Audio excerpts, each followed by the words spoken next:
Tonight we are going to cool a heated heart. If you have come to this quiet hour carrying anger or resentment, or the hot, restless residue of some wrong done to you, held tight in the chest and the jaw and the clenched hands, then tonight, gently, we will let it begin to cool and to soften and to loosen its grip so that the heart may grow quiet enough for sleep. For there are nights when what keeps us awake is not worry and not sadness, but heat, the low burning of an old anger, the churning of a resentment we cannot put down, the restless replaying of a wrong that has lodged in us like a coal that will not cool. There is a particular kind of sleeplessness that comes from a heated heart. You lie down, tired, longing for rest, and instead of quiet, you find the old anger rising, the scene replaying, the words you should have said, the injustice of it, the heat of it climbing again into the chest and the throat, and the body will not soften while the heart burns, for anger lives in the body as much as the mind, the tight jaw, the clenched hands, the shallow breath, the heat rising through the chest. And so you lie there, tired but inflamed, held awake by a fire that gives no light and warms no one, and only keeps you, hour after hour, from the rest you so badly need. Tonight, we let that fire begin to die down, not by force, and not by winning the old argument, and not by proving that we were right, but through the gentle Zen stories and quiet teachings that have helped heated hearts cool for a very long time. For the tradition understands anger well and treats it not with judgment, but with a deep and practical kindness, showing us again and again how to loosen its grip, how to soften the hardened heart, how to let the fire die down into cool and quiet ash so that we may rest. Before we begin, feel free to share what time it is and where you are listening from. You do not need to know anything about Buddhism to rest here, and you do not need to remember a single word in the morning. There is nothing to study and nothing to solve. So take a soft, deep breath. Let your shoulders come down from wherever they have crept. Let the bed hold your full weight, and let us begin together, gently. The first thing to understand, and it is a kindness to understand it, is that anger is not a moral failing, not something to be ashamed of, not a sign that there is something wrong with you. Anger is a natural response of the heart to being hurt, to being wronged, to seeing something we love threatened. It arises on its own, as heat arises from fire, and there is no shame in its arising. The tradition does not ask us to never feel anger or to judge ourselves for feeling it. It asks something gentler and wiser, that we learn what to do with the anger once it has arisen, so that it does not burn us, so that we do not carry it, hardened, into every quiet hour and every attempt at rest. For anger, when it is held and fed and carried too long, becomes resentment, and resentment hardens the heart, and a hardened heart cannot rest and cannot love and cannot be at peace. So the teaching is not against anger, it is for our freedom from the burning of it. Let us explore a story about this. There was a man who came to an old teacher, unable to sleep. For weeks he had lain awake, night after night, his heart burning with anger at a wrong that had been done to him. He had been cheated, or betrayed, or insulted. The details matter less than the heat it left in him, and he could not put it down. Each night, the moment he lay down, the anger rose, and the scene replayed, and his heart pounded, and his jaw clenched, and sleep fled from him entirely.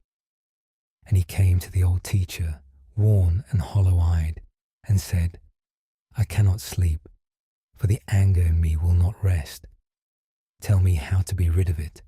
Tell me how to stop feeling this way." The old teacher listened and did not tell the man he was wrong to be angry. He did not lecture him or judge him or tell him simply to let it go, as though that were easy. Instead, he asked a gentle question. "This anger you carry," he said, "where do you feel it in your body?"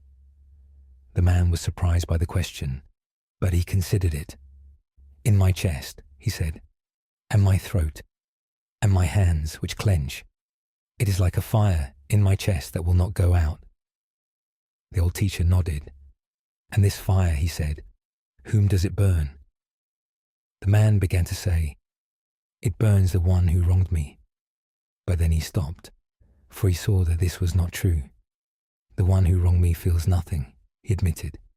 "He sleeps soundly, no doubt. The fire is in my chest. It burns only me." The old teacher nodded again, gently. "So," he said, "the wrong was done once and is over. But the fire you carry burns you night after night in your own chest, while the one who wronged you feels nothing. This is the first thing to see, and it is the beginning of freedom, that the anger you hold harms you far more than the one you are angry at. It is your rest it steals, your heart it hardens, your peace it burns. And so to let it cool is not to forgive them a debt, or to say the wrong did not matter. It is simply to stop burning your own chest with a fire that touches no one but you. Let us stay with the man a moment, beginning to see that the fire he carried burned only himself. For the old teacher had given him the first and most important insight into anger held too long, that whatever the wrong, whatever the injustice, the fire of resentment we carry burns not the one who wronged us, but ourselves. The one we are angry at may be far away, may be long gone, may sleep soundly and think nothing of it. But we carry the fire in our own chest night after night, and it is we who are burned by it, we who cannot rest for it, we who are hardened by it. And to see this clearly is the beginning of a great freedom, for it turns the letting go from a gift we grudgingly give another into a mercy we give ourselves. And perhaps you carry such a fire too tonight.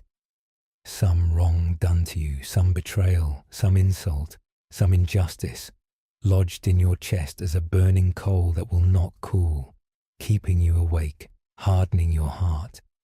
And the first gentle thing to see, as the man saw, is that this fire burns only you. The one who wronged you does not feel it. It is your rest it steals, your chest it burns, your peace it troubles.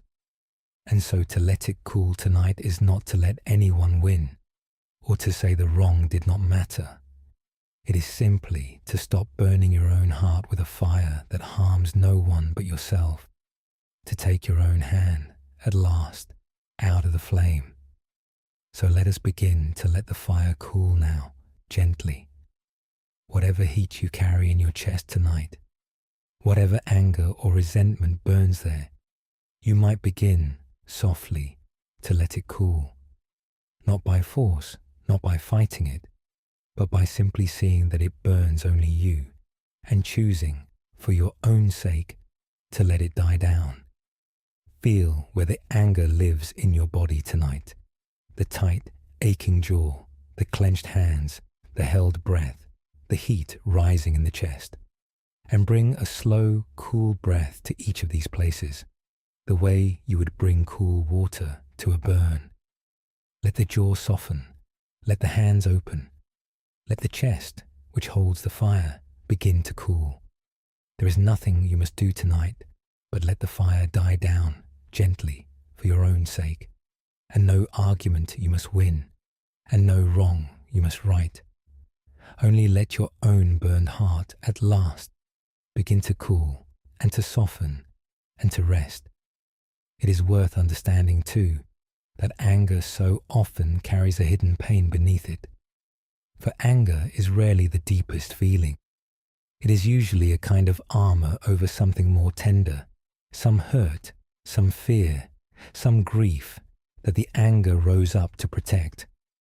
When we are wronged, beneath the heat of the anger, there is almost always a wound, the pain of being betrayed, the fear of being unsafe, the grief of being unloved or disrespected or unseen, and the anger rises, hot and hard, to armor that soft wound, to make us feel strong instead of hurt, to turn the tender pain into a hard heat. And so, when we are ready, gently, we may look beneath the anger to the wound it is protecting, and tend that wound with kindness, and find that as the wound is tended, the anger, no longer needed as armor, begins to soften and cool. But that is a deeper work, for another time perhaps.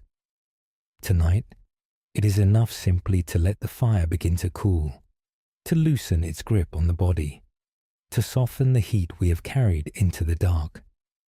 For anger held in the body is exhausting. It takes a constant clenching, a constant holding, a constant low burning that wears us down and keeps us from rest. And when we begin to let it cool, to unclench, to let the fire die down, there is a great relief, a great softening, as the held effort of the anger releases and the body, at last, may rest. So let us tend the body now, softly, cooling the places where the anger lives.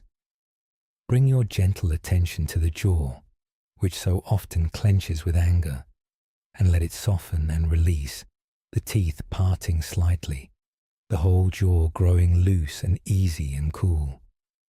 Bring your attention to the hands, which clench into fists with anger, and let them open, the fingers uncurling, the palms softening, cool and open and at rest. Bring your attention to the chest, where the fire of anger burns, and bring a slow, cool breath to it, letting the heat drain slowly away, letting the burning ease, letting the chest grow cool and soft and open. And bring your attention to the shoulders, the neck, the brow, wherever the anger has tightened and heated the body, and let a cool, soft breath move through each place, releasing the held heat, cooling the burning, softening the hardness, until the whole body, which has held the fire so long, begins to cool and to soften and to rest. And let each breath be like a cool breath of evening air moving through you, carrying away the heat of the day's anger, cooling the burning chest, softening the clenched body until the fire that kept you awake dies down to gentle embers and then to cool grey ash, and the heart that burned so hot grows cool and quiet and still, cool enough, at last, for sleep. There is no fire you must tend tonight, no anger you must feed, no heat you must hold. Let it all cool. Let the body soften. Let the heart grow cool and quiet, and let that coolness carry you gently towards sleep. And there is a deep gentleness in letting the fire cool without judging yourself for having lit it. For sometimes we add, on top of the anger, a second layer of trouble. We grow angry at ourselves for being angry, ashamed of our own resentment, judging ourselves for not being more forgiving, more peaceful, more evolved. And this only adds more heat to the fire, more hardness to the heart. So let us set that judgment down too tonight. You are not wrong for feeling anger. It is a natural response of a hurt heart, and there is no shame in it. Meet your own anger then, not with judgment, but with the same gentleness you would offer a hurt friend. Of course you are angry. You were wronged. It makes sense that it burns. And let that gentleness toward your own anger be itself a cooling, a softening, so that the fire cools not through force or shame, but through kindness, the kindness of a heart that meets its own hurt and anger gently, and lets them gently cool. So let the fire cool now in that gentleness, without judgment, without shame. There is nothing wrong with you for having burned. You were hurt, and the anger rose to protect the hurt, as anger does. And now, gently, met with kindness rather than shame, the fire may cool, and the heart may soften, and the whole of you may rest, cooled not by force, but by gentleness in the quiet dark. And if the anger rises again tomorrow, as old anger does, you need not be discouraged. You will simply bring the cool breath to it again, and let it cool again, gently, without judgment, as many times as it takes, until the coolness comes more easily than the heat. And feel how much cooler and lighter the body grows, breath by breath, as the fire dies down, and the old heat drains away into the dark. Let us rest here for a moment. If you carry a fire of anger in your chest tonight, you might begin to let it cool, not for anyone's sake but your own, seeing that it burns only you. Bring a slow, cool breath to the tight jaw, the clenched hands, the heated chest. Let the fire die down. Let your own heart cool and soften and begin to rest. When you are ready, we will go on together. The old teacher showed the man that his fire burned only himself. But there is a beautiful old story that shows something even deeper about anger, about where it truly comes from and how it dissolves when we see clearly. It is the story of an empty boat drifting on the morning mist. So let us turn now gently to that boat and to the anger that in the end has no one at all to land upon. For there is an old story told for many generations that reveals something surprising about the nature of anger, and it begins on a river in the mist of early morning. Imagine a man crossing a wide river in a small boat, rowing carefully through the morning fog, and as he rows, he feels a sudden jolt, a bump, as another boat collides with his own out of the mist, and the man, startled and annoyed, feels anger rise in him at once. Who is this careless fool, he thinks, who rows so blindly that he crashes into me?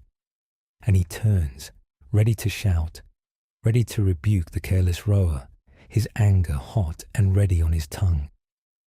But when he turns to face the other boat, and the mist parts, he sees that the boat is empty. It is a small, empty boat, with no one in it at all, that has simply drifted loose from its moorings somewhere upriver and floated down on the current and bumped into his boat by nothing but the movement of the water. There is no careless rower after all. There is no one to blame. There is no one there at all, only an old boat, drifted loose, carried down by the blameless water. And the man's anger, which only a moment before had been so hot and so ready on his tongue, simply vanishes and dissolves, and has nowhere at all to go, for there is no one there to be angry at. He cannot very well shout at an empty boat, and so his anger, finding no one at all to land upon, simply falls away, and he rows on, and lets the empty boat drift past, and is not troubled by it at all. Let us stay with this a moment, gently, for it holds a very deep teaching. The bump was the same, whether the boat was empty or had someone in it. The jolt to the man's boat, the interruption, the small harm, was exactly the same in either case, but his anger was entirely different. When he imagined a careless rower behind the bump, someone to blame, someone who had wronged him, the anger rose hot and ready, and when he saw that the boat was empty, that there was no one to blame, no one behind the harm, the anger simply vanished, for it had nowhere to land. The harm did not cause the anger. The blame caused the anger, the story of someone who chose to wrong him. And when there was no one to blame, no one behind the harm, there was no anger at all. And here is the deep and freeing thing this old story shows us, that so often the people who bump into us, who wrong us, who cause us harm, are far more like empty boats than we realize, for everyone who has ever hurt us was carried, in that moment, by their own currents, their own causes, their own conditions, their own suffering and confusion and fear and history, drifting on forces they did not choose and often did not even understand, bumping into us not out of some careful, deliberate malice, but carried by the current of all that made them who they were. The one who was cruel to us was carried by their own pain. The one who wronged us was drifting on their own history, their own fear, their own confusion. They were, in a sense, empty boats, moved by currents deeper than their own will, and the person we imagine behind the wrong, the deliberate, malicious enemy who chose to harm us, is often more imagined than real. This does not mean the harm was not real, or that people are not responsible for what they do, but it means that the enemy we are so angry at, the deliberate wrongdoer we picture, is often far emptier than we think, far more carried by currents beyond their choosing, far more an empty boat than a careful rower aiming to harm us. And when we begin to see this, when we begin to see the empty boat behind the bump, the currents and causes and suffering behind the harm, our anger, like the man's, begins to have nowhere to land, begins to lose the imagined enemy it was aimed at, begins gently to dissolve. For anger needs a target, a someone to blame, a deliberate enemy who chose to harm us. And when we look closely, that target grows emptier and emptier, the deliberate enemy dissolving into a suffering, confused, drifting human being, carried by currents they did not choose, bumping into us not out of careful malice, but out of all that made them who they were. And as the target empties, as the deliberate enemy dissolves into an empty boat, the anger, finding no one solid to land upon, begins to soften and fall away, as the man's anger fell away when the mist parted and he saw the empty boat. So let us see the empty boat now, gently, behind whatever bump has angered us. Whatever wrong was done to you, whoever did it, you might begin to see, softly, the empty boat behind them, the currents that carried them, the suffering that shaped them, the fear and confusion and history that moved them, bumping into you not out of careful, chosen malice, but carried by forces deeper than their will. See the deliberate enemy begin to dissolve into a drifting, suffering human being, an empty boat carried by its own currents, and feel your anger, finding less and less to land upon, begin to soften, to lose its target, to fall away, as the man's anger fell away when he saw the boat was empty.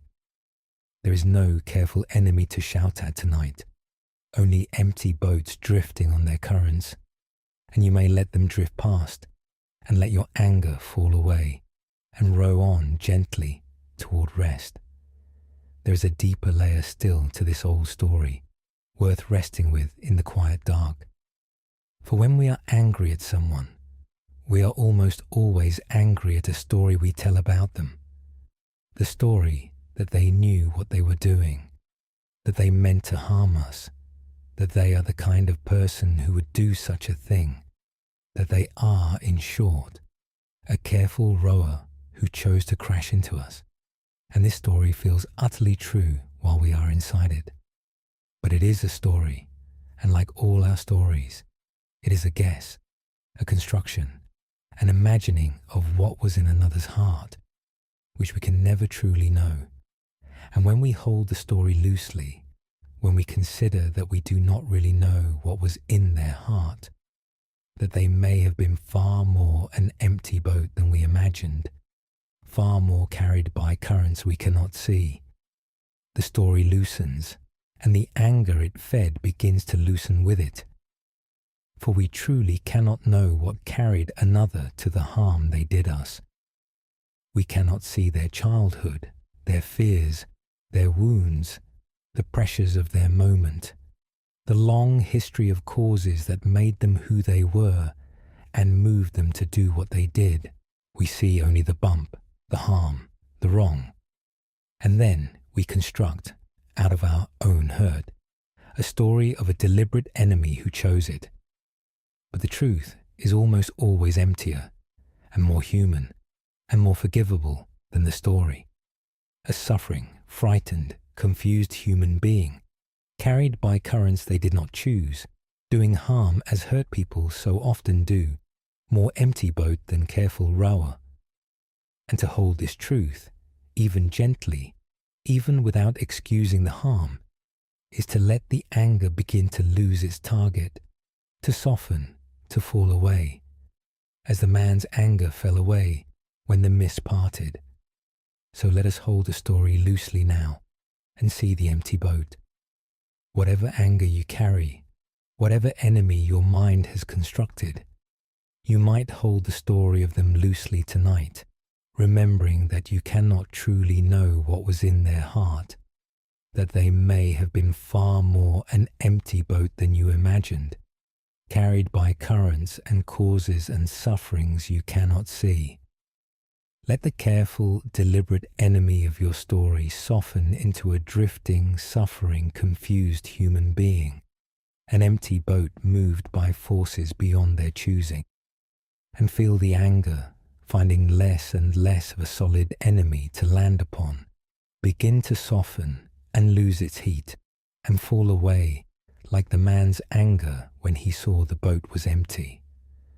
And there is a great peace in this, the peace of no longer needing an enemy, no longer holding another as the deliberate author of our suffering, no longer carrying the hard, hot story of a careful wrongdoer.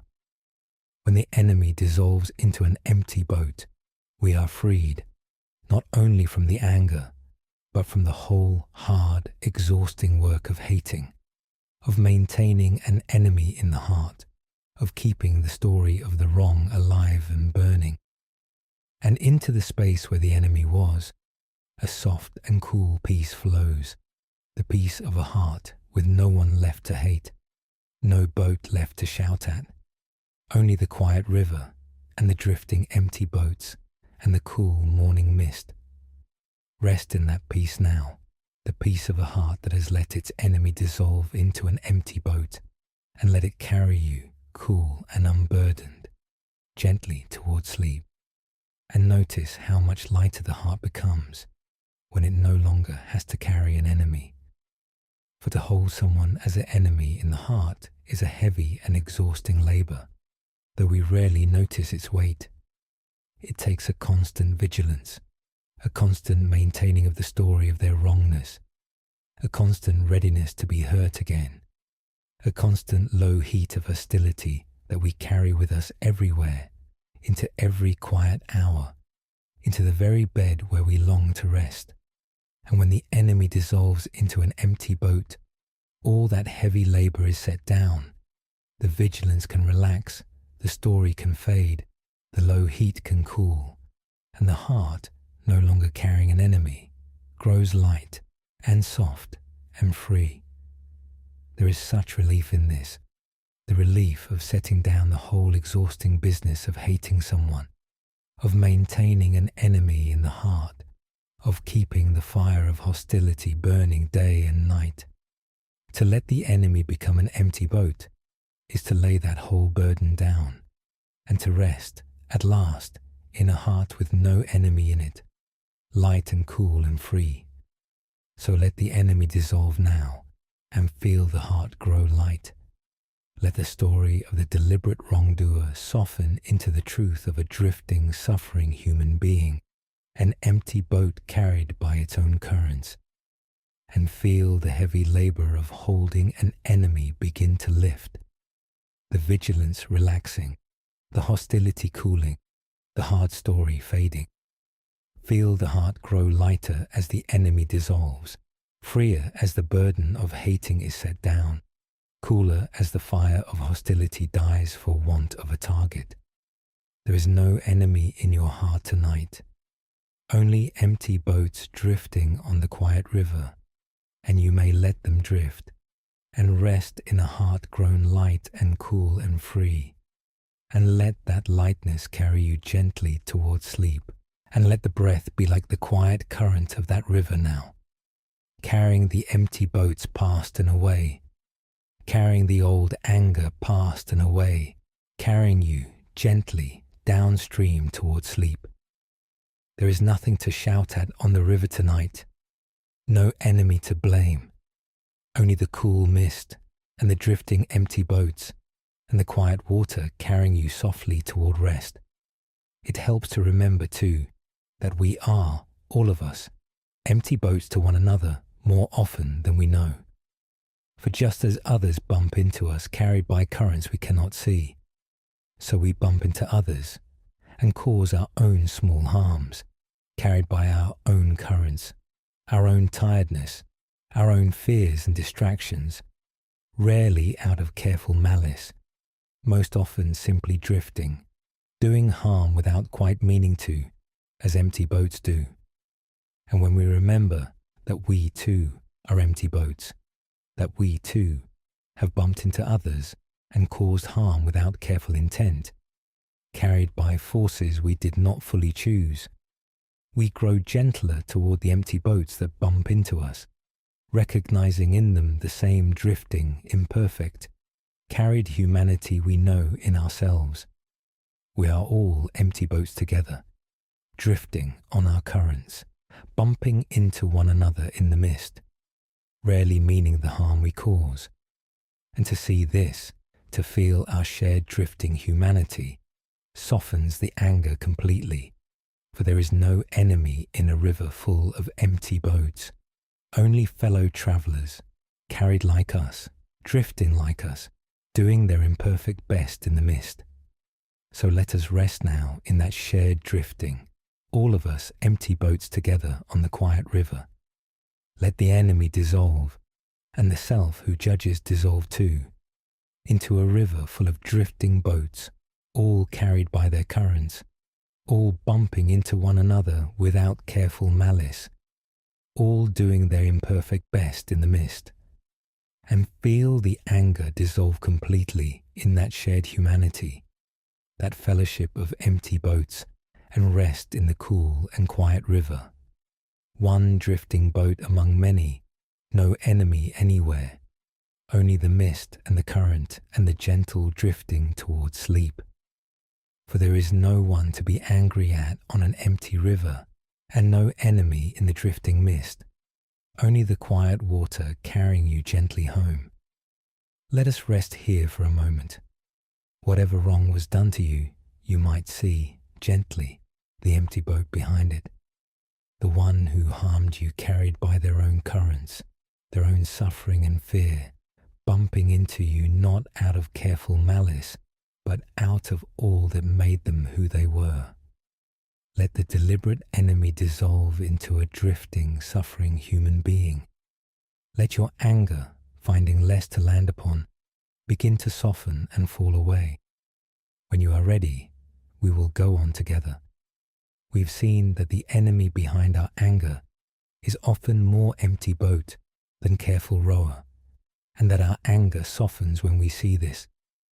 But even when we understand this, the fire may still burn, for anger, once lit, has its own heat. And so let us turn now to a simple and vivid image the tradition offers of what it costs us to go on holding that fire, the image of a burning coal held in the hand. For there is an image the tradition often offers, plain and vivid, about what it truly costs us to hold on to our anger. It is often pictured this way, that holding on to anger is like picking up a burning coal in your bare hand, with the intention of throwing it at the one who has wronged you. You mean to hurt them with it, to burn them as they burned you. But the coal is in your own hand, and long before you ever throw it, if you ever throw it at all, it is your own hand that is burned. You hold the burning coal, meaning it for another, and it sears your own flesh in your own hand, while the one you meant to burn stands far off, untouched. The anger you hold to hurt another burns, first and most, the one who holds it, you. This is a simple image, but it cuts to the very heart of what resentment does to us. We hold our anger as a weapon, meaning to hurt the one who wronged us, meaning to make them feel what they made us feel, but the weapon burns the hand that holds it. The resentment we carry to punish another punishes, first and most, ourselves. It burns our own chest, night after night. It hardens our own heart. It steals our own rest, sours our own days, troubles our own peace. And the one we hold it against, the one we mean to burn with it, most often feels nothing at all, sleeps soundly, thinks nothing of it, entirely untouched by the fire that scorches our own hand. Let us explore a story about this. There were two neighbors, farmers, whose lands lay side by side, and between them there arose a dispute over a boundary, a small strip of land, a matter of a few paces of earth. And in the heat of the dispute, one of the men felt himself deeply wronged, cheated of what was his, insulted by his neighbor's claim. And though the dispute was in the end settled and the strip of land divided, the wronged man could not let go of the anger. He nursed it, fed it, kept it burning in his chest. He would not speak to his neighbor. He glared at him across the fields. He lay awake at night, his heart pounding with the injustice of it, replaying the argument, imagining the things he would say, the ways he would make his neighbor pay. For years this anger burned in him, a coal he held always in his hand, meaning it for his neighbor. And what became of the two men? The neighbor, the one who had supposedly done the wrong, went on with his life, farming his land, raising his family, sleeping soundly at night, for he had, in truth, barely thought of the dispute since it was settled. To him it was an old and minor matter, long forgotten. But the wronged man, the one who held the coal, was consumed by it. The anger aged him. It soured his days and stole his nights. It hardened his heart until he became bitter and cold, difficult even to those he loved. It poisoned years of his life, years he could never get back, all spent burning with an anger that his neighbor did not even feel. He held the coal for years, meaning to burn his neighbor with it, and it was his own hand, his own chest, his own life that it burned to ash, while his neighbor slept soundly, untouched, hardly remembering the dispute at all. At last, an old friend, seeing what the anger had done to him, spoke to him gently. "You have held this anger for years," the friend said, "meaning to punish your neighbor with it. But look at your neighbor. He sleeps soundly. He farms his land. He has forgotten the whole matter. And look at yourself. You are aged by it, soured by it, sleepless and bitter and hard. Whom has the anger punished all these years? Your neighbor, who does not even feel it, or you, who have burned in it every day and every night? You have held a burning coal for years, meaning it for another, and it is only your own hand it has burned, only your own life it has consumed. Set it down, old friend, not for your neighbor's sake, but for your own. You have burned enough. Let us stay with the man a moment, holding his years-long coal, beginning to see that it had burned only himself. For his friend had shown him the true cost of the anger he held, not the punishment of his neighbor, who felt nothing, but the slow consuming of his own life, his own peace, his own heart. He had held the burning coal for years, and it had burned only his own hand, only his own chest, only his own precious and unrepeatable days, while the one he meant to burn slept soundly and forgot. And the setting down, when at last he understood, wasn't a mercy to his neighbor, who did not need it, but a mercy to himself, to his own long-burned hand, to his own life that had been consumed in the holding. And you too may be holding such a coal tonight, some anger you have carried, meaning it for one who wronged you, holding it as a weapon against them. And the gentle thing to see, as the man saw, is that the coal burns only your own hand. The one you hold it against most likely feels nothing, sleeps soundly, thinks little of it. It is your chest it burns, your rest it steals, your heart it hardens, your days it sours. And so to set it down tonight is not to let them off, or to say the wrong did not matter. It is simply to take your own burned hand out of the fire at last, to stop consuming your own precious life with a coal that touches no one but you. So let us set the coal down now, gently, for our own sake. Whatever anger you have held as a weapon against another, you might see, softly, that it has burned only your own hand, and choose, for your own sake, to set it down. Open the hand that has held the burning coal so long. Feel the fire leave it. Feel the seared hand begin, at last, to cool. Let the chest that has burned so long begin to cool. There is no one to throw the coal at tonight who would even feel it. There is only your own burned hand, holding it, and you may open that hand and let the coal fall, and let your own burned and weary hand rest and cool and be at peace at last in the quiet dark. There is a further freedom hidden in this image, worth resting with tonight. For once, we truly see that our anger burns only ourselves.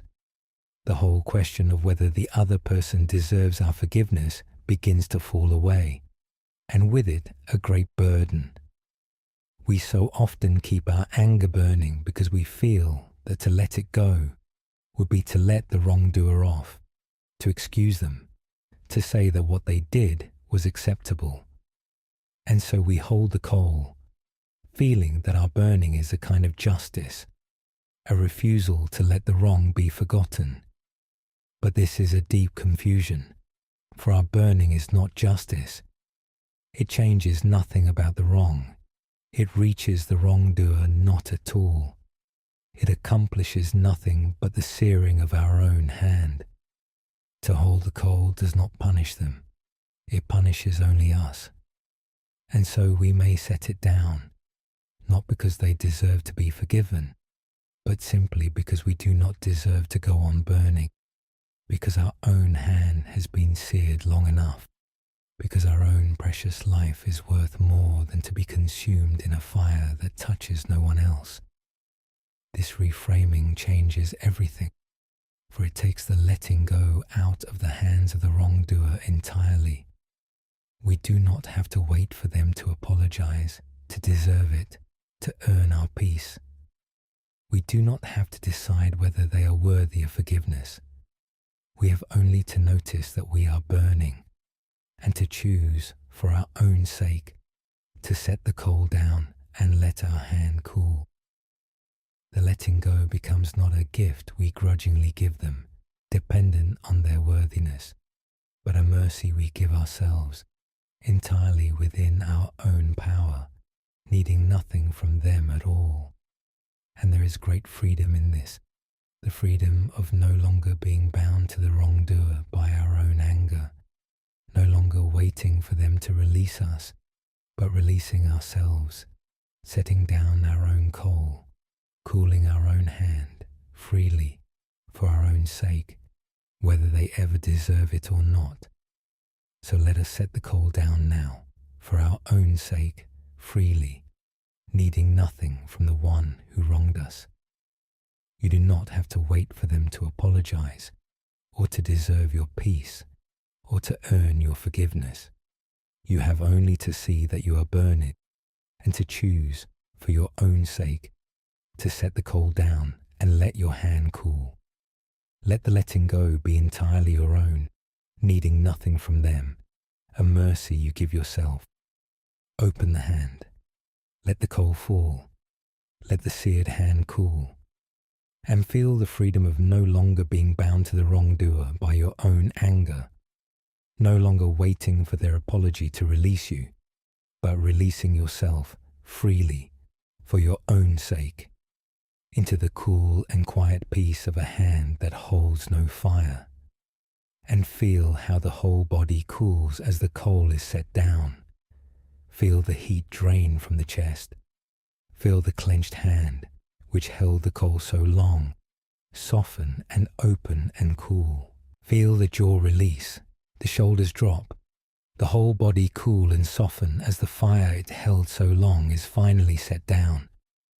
There is no coal in your hand now, and no fire in your chest. Only the cool and quiet dark, and the soft breath, and the deep relief of a hand that holds no fire, a heart that burns no longer, cooling and softening and settling gently toward sleep. And there is a great tenderness we may extend at last to the one who has borne the burning all this time, ourselves.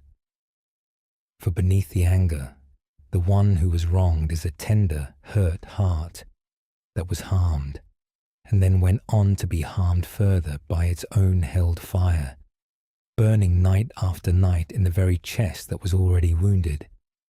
And that heart, more than anything, needs our kindness, needs to be released from the fire it has held so long, needs to be allowed, at last, to cool and to heal. So let us turn that kindness toward our own burned heart now, the heart that was wronged and then went on burning, and let us offer it, at last, the mercy of setting the fire down. You have burned long enough. You were hurt, and then you hurt yourself further with the holding, and now you may stop. You may set the coal down, and let your own wounded, weary heart cool and heal and rest. So let that mercy hold your own burned heart now.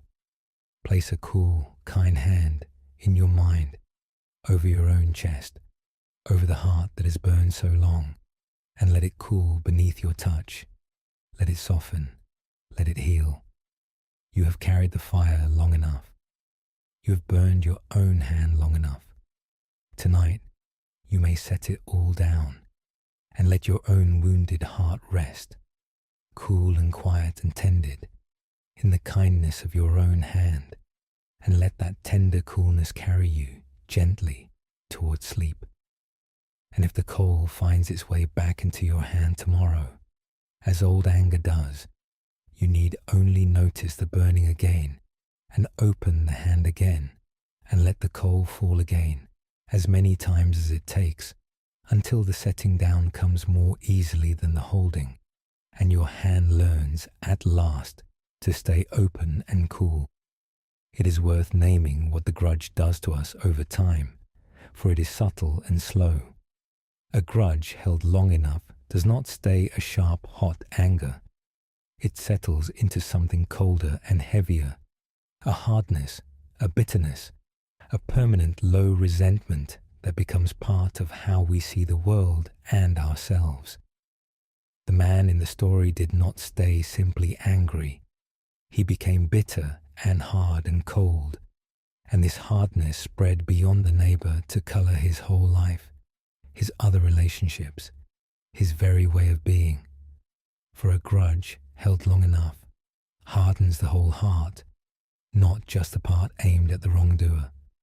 The bitterness leaks out, coloring everything, until we become, without noticing, a harder and colder and more guarded person than we ever meant to be, all because of a coal we would not set down.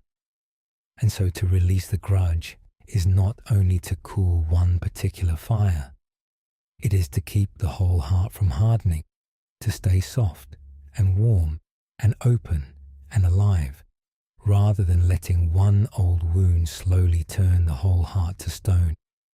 So let us keep the heart soft tonight by setting the old coal down, for your own sake, for the sake of your whole heart, for the sake of staying soft and warm and open, rather than slowly hardening around an old wound. Let the grudge cool, let the coal fall, let the heart stay tender. You do not want to become hard and cold and bitter, letting one old wrong turn your whole heart to stone. So set the coal down and keep the heart soft, and let the warmth and openness of a tender heart be worth more to you than the cold justice of a grudge that only hardens you. Let your heart stay soft tonight, cooled and tender and open, and rest in that softness, and let it carry you gently towards sleep, and feel the softness spread through the whole body now, the opposite of the grudge's hardness. Where anger clenched and hardened, let there be softening. Where it heated, let there be cooling. Where it tightened, let there be release. Feel the jaw soften, the hands open, the chest cool, the whole body grow soft and warm and tender, unhardened, unclenched, at peace. And let that soft and tender and unhardened heart, kept soft by the setting down of the old coal, carry you gently and completely toward the deep rest of sleep. Let us rest here for a moment. If you have held a coal of anger as a weapon against another, you might see that it has burned only your own hand, and set it down now for your own sake. Open the hand, let the coal fall, let the seared hand and the burning chest begin at last to cool. There is no one to burn tonight but yourself, and you have burned enough. Let your own hand rest and cool and be at peace. When you are ready, we will go on together. We have seen that the coal of anger burns only the hand that holds it. But there is a deeper habit beneath the holding, the way we carry an old grudge long after the moment has passed, long after we could have set it down. And so let us turn now to that carrying, and to the man who would not put down his grudge. For there is a difference between anger, which flares up and if left alone fades, and a grudge, which we choose day after day to pick up and carry. Anger is a passing fire. It rises when we are hurt, burns for a while, and if we do not feed it, dies down on its own. But a grudge is something we do with the anger. We take it up and hold it and carry it long after the moment that lit it has passed, refusing to set it down, keeping it alive by our own carrying. And a grudge, carried long enough, becomes one of the heaviest burdens a human heart can bear, a stone we lug with us everywhere, into every day and every quiet night, weighing us down, wearing us out, and hardening us slowly around the shape of the old wrong. The tradition understands this carrying and treats it gently, for it knows how hard it can be to set a grudge down. We hold on to grudges for many reasons, because setting them down feels like admitting the wrong did not matter, or like letting the wrongdoer win, or like betraying our own hurt, because the grudge, cold and hard as it is, has become familiar, a part of how we see ourselves in the world. But whatever the reason, the grudge is a burden we carry, and it is we who are weighed down by it, we who are worn out by the carrying, we who grow hard and bent beneath its weight.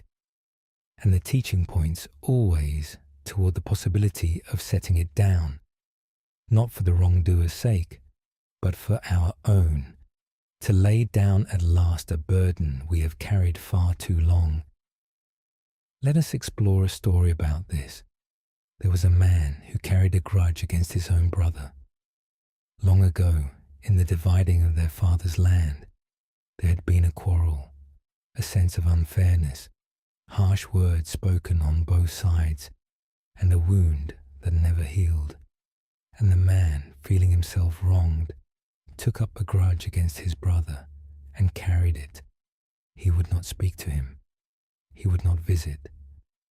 When their paths crossed, he turned away, and he nursed the grudge, kept it alive, told himself the story of his brother's wrong again and again, refusing, year after year, to set it down. And the grudge became a heavy stone that he carried always, a coldness in his chest, a hardness in his heart, a weight that bent him a little more with every passing year. And the years passed. The two brothers grew old, each on his own land, side by side but never speaking, the grudge standing between them like a wall. And all that time the man carried his heavy stone, and it wore him down and hardened him and stole the warmth from his days. He missed his brother's whole life, his brother's children growing, his brother's joys and sorrows, the simple companionship they might have had in their old age. All of it lost, traded away for the carrying of a grudge, a stone he would not set down, a wall he would not take down, an old wrong he would not release. And then, near the very end of his life, the man fell ill and lay in his bed and knew that his time was short. And lying there, looking back over his long life, he saw, at last, the terrible cost of the grudge he had carried. He saw the years lost, the brother missed, the warmth traded for coldness, the whole long weight of a stone he need never have carried. And with what strength he had left, he sent for his brother. And his brother came, an old man now himself, and stood beside the bed. And the two of them, who had not spoken in decades, looked at one another, and the grudge, in that moment, simply fell away, dissolved, revealed for the small and heavy and needless thing it had always been. "Forgive me," said the man, "for carrying this so long." And his brother, weeping, said, "Forgive me too." And in the little time that remained, the two brothers were brothers again, warm and reconciled, and the man, who had carried the grudge for a lifetime, set it down at last and died some while later, with a heart no longer bent beneath its weight, but soft and warm and at peace, wishing only that he had set it down so much sooner. Let us stay with the man a moment, the grudge set down at last, his heart soft and warm and reconciled.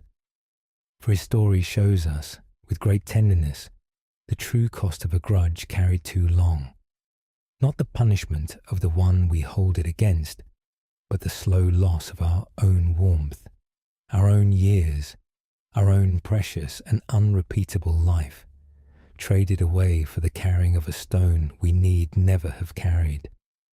He carried the grudge for a lifetime, and it cost him a brother, and it hardened his heart, and it stole the warmth from his days, and in the end he set it down in an instant, and wished only that he had set it down so much sooner. For the grudge was never worth its weight. It never is. And perhaps you carry such a grudge too, some old wrong you have held for years, some wall you have kept standing, some stone you have carried and will not set down. And the gentle question the man's story asks is this: is it worth its weight? Is the grudge worth the warmth it costs you, the peace it steals, the hardness it works into your heart, the years it wears away? For the wrongdoer, most likely, does not feel it. It is you who carry the stone, you who are bent beneath it, you who lose the warmth and the years and the peace. And you may set it down, not for their sake, but for your own, not tomorrow, not at the end of your life when it is nearly too late, but now, tonight, in the quiet dark, laying down at last a burden you have carried far too long. So let us set the grudge down now, gently, for our own sake. Whatever old grudge you carry, whatever stone you have lugged with you for years, you might see, softly, the weight of it, the cost of it, and choose, at last, to set it down. You do not have to wait until the end of your life, until it is nearly too late, to lay it down. You may lay it down now, tonight, feeling the great weight lift from your chest, the great burden roll from your shoulders, the great stone fall from your hands at last. Feel yourself stand straighter as the weight comes off. Feel the warmth return to the chest that the grudge had chilled. Feel the heart, no longer bent beneath the stone, soften and warm and open at last, in the deep relief of a burden finally set down. There is no stone you must carry into sleep tonight. Set it down and rest, unburdened, warm and free. It is worth being honest about why we hold on to grudges, for the reasons are subtle, and seeing them clearly helps us loosen our grip. Often, beneath the grudge, is a fear that to let it go would be to say the wrong did not matter, to dishonor our own hurt, to let the wrongdoer off unpunished. And so, we keep the grudge as a kind of monument to the wrong, a way of insisting that it mattered, that it was real, that we were hurt. But a grudge is a poor monument, for it honors nothing. It only weighs us down and hardens us, and costs us our warmth and our years. There are better ways to honor our own hurt than to carry a stone that crushes us. We may acknowledge the wrong and grieve it and learn from it, and even hold clear boundaries against its repetition, all without carrying the crushing stone of a grudge. To set the grudge down is not to say the wrong did not matter. It is only to stop letting it crush us, to honor our own hurt not by carrying a stone, but by freeing ourselves from its weight. And there is a deep tenderness in recognizing that the one most harmed by our grudge is the one we most wish to protect, our own tender, hurt heart. For the grudge was taken up to defend that heart, to guard the hurt, to insist the wrong be taken seriously. But the grudge does not protect the heart. It crushes it, weighing it down, hardening it, stealing its warmth. And so, to set the grudge down is the truest way to protect the tender heart it was meant to guard, to free it at last from the crushing stone, to let it be soft and warm and whole again, rather than bent and hardened beneath a burden it was never meant to carry. Set the grudge down then, for the sake of the very heart it was meant to protect, and let that heart be free. So let us free the tender heart now, by setting the grudge down for its sake. Feel the great stone you have carried, the weight of the old grudge, and understand that it has crushed the very heart it was meant to guard, and choose, for that heart's sake, to set it down. Feel the weight lift, the stone roll away, the crushed heart begin to rise, and soften and warm, freed at last from the burden it was never meant to carry. Feel your whole body lighten as the stone comes off, standing straighter, breathing deeper, the chest opening where the grudge had bound it. There is no stone you must carry into sleep tonight, and no monument you must keep. Let the grudge fall from your hands, and let your tender heart, freed at last, soften and warm and rest in the quiet dark. And let the breath deepen now in that freedom, each breath a little fuller for the stone being gone, each breath drawing the warmth back into the heart the grudge had chilled. Let the unburdened body sink into the bed, light and warm and free, and let the freed and softening heart no longer bent beneath its stone, carry you gently down toward the deep rest of sleep. And notice how the man's story, sad as it is, holds a hopeful truth, that a grudge can be set down at any moment, however long it has been carried. He carried his for a lifetime and set it down in an instant at the very end. And if he could set down a lifetime's grudge in a single moment, then so can you, tonight, set down whatever you have carried, however long you have carried it. The weight of a grudge does not grow harder to set down with the years. It only grows heavier to carry. But the setting down itself is always just as simple, always just one choice away, always possible in a single moment, no matter how long the stone has been carried. You do not need years to set it down, or elaborate preparation, or the wrongdoer's apology, or the end of your life drawing near. You need only, in a single moment, choose to open your hands and let the stone fall and stand up straight, unburdened at last. And that moment is available to you now, tonight, exactly as it was available to the man all those years he carried it, and finally seized only at the end. Do not wait until the end. Set it down now, in this moment, while there is still so much warmth and life to enjoy unburdened. So let us seize that moment now and set the stone down, while there is still so much life to live unburdened by it. You do not have to carry it one more night. You do not have to wait for the end.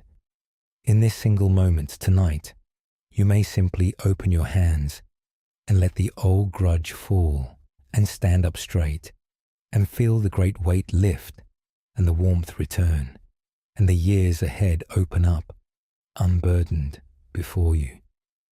Set it down now in this one simple moment and rest at last in the deep relief of a heart no longer carrying a stone.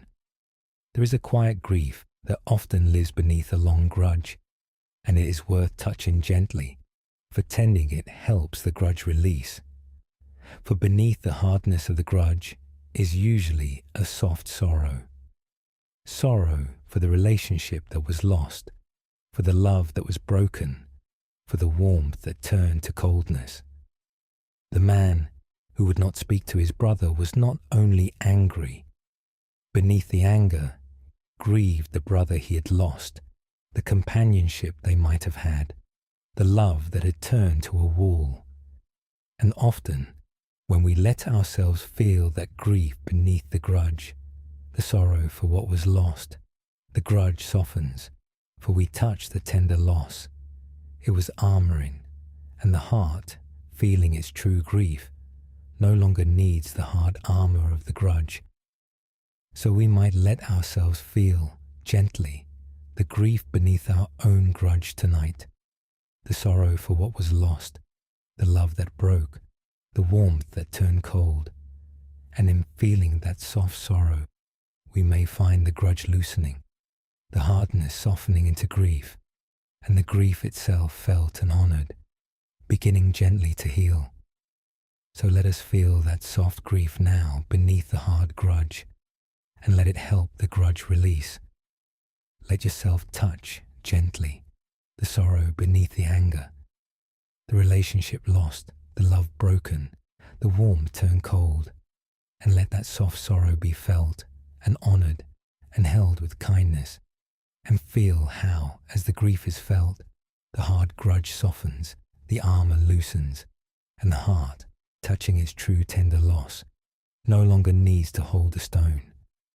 Let the grudge soften into grief, and the grief be held gently, and rest in that tender softening, and let it carry you, softened and grieving and gently healing, toward sleep. Let us rest here for a moment. If you have carried an old grudge, a heavy stone for years, you might set it down now, for your own sake, seeing its weight and its cost, not waiting until it is nearly too late. Feel the great weight lift from your chest, the stone fall from your hands, the warmth return to your heart. Rest, unburdened and warm, no longer bent beneath the weight of an old wrong. When you are ready, we will go on together. We have set down the grudge, the heavy stone we carried far too long. But to understand how anger comes and goes, and why it need not be carried at all, it helps to see its true nature, that it is not solid and permanent, but passing, like weather across the sky. So let us turn now gently to that weather, and to the anger that arises and passes if we only let it. For anger, when we look at it closely, is not the solid, permanent thing it feels like in the moment. It feels, when it burns, as though it will last forever, as though it is simply how things are now, a permanent state we are stuck in. But watch anger closely over time, and you will see that it is nothing of the sort.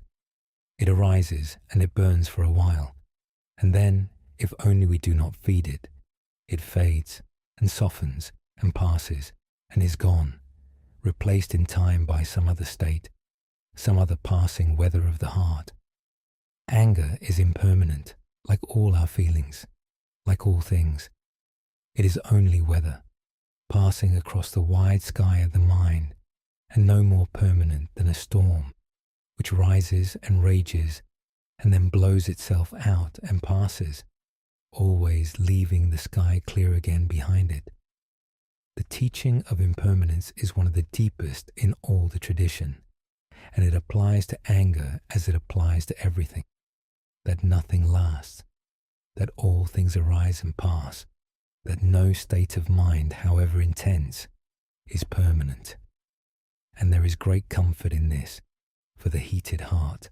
For if anger were permanent, if it truly were the fixed and lasting state it feels like in the moment, then to be angry would be a kind of prison with no exit. But anger is not permanent. It is weather. It arises and passes. And even the fiercest anger, if we do not feed it, will blow itself out and pass and leave the clear sky of the mind behind it, as the fiercest storm passes and leaves the clear sky behind. Let us explore a story about this. There was a young monk who was troubled by his anger, for he was by nature quick to anger, and his sudden rages shamed him, and he feared he would never be free of them. And he came to an old teacher and said, "I am too full of anger. It rises in me suddenly and fiercely, and I cannot be rid of it. I fear it is simply my nature, and that I will burn with it all my life." And the old teacher took him outside, where a summer storm was gathering, dark clouds rolling in, and said, "Watch." And they sat together as the storm broke, the wind rising, the rain lashing down, the thunder rolling, the whole sky dark and raging. And the old teacher said nothing, only watched, and after a while the storm began to pass.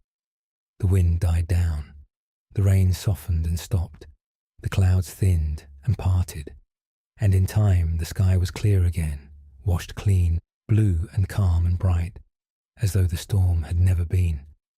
"Tell me," said the old teacher, "that storm, was it the sky?" The young monk considered. "No," he said. "The storm passed across the sky, but it was not the sky. The sky was there before the storm, and during it and after, and the sky remains clear and calm, now that the storm has passed." "Just so," said the teacher, "is your anger. Your anger is the storm. It rises and rages, and it feels while it rages, as though it is everything, as though it will never end. But it is not you. It is weather passing across you. You are the sky, in which the storm of anger rises and rages, and in time passes, leaving you clear and calm again, as you always were beneath it. You are not an angry person, doomed to burn forever. You are the clear sky, across which the storm of anger sometimes passes, and always, in time, passes on, leaving you clear and calm again. Do not fear the storm. Do not believe it is you, or that it will last forever. Watch it as we watch this one, and know that it will pass, and that you are the clear sky that remains. Let us stay with the young monk a moment, watching the storm pass and the clear sky return, understanding that his anger was weather and not his nature. For the old teacher had freed him from the deepest fear about anger, that it is permanent, that it is who we are, that we are doomed to burn with it forever. But anger is not permanent, and it is not who we are.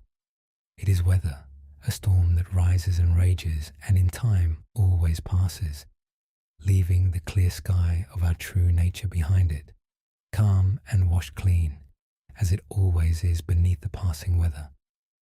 We are not the storm of anger. We are the clear sky across which it passes, and no storm, however fierce, lasts forever. All of them pass and leave the clear sky behind. And this is a deep comfort for the heated heart tonight.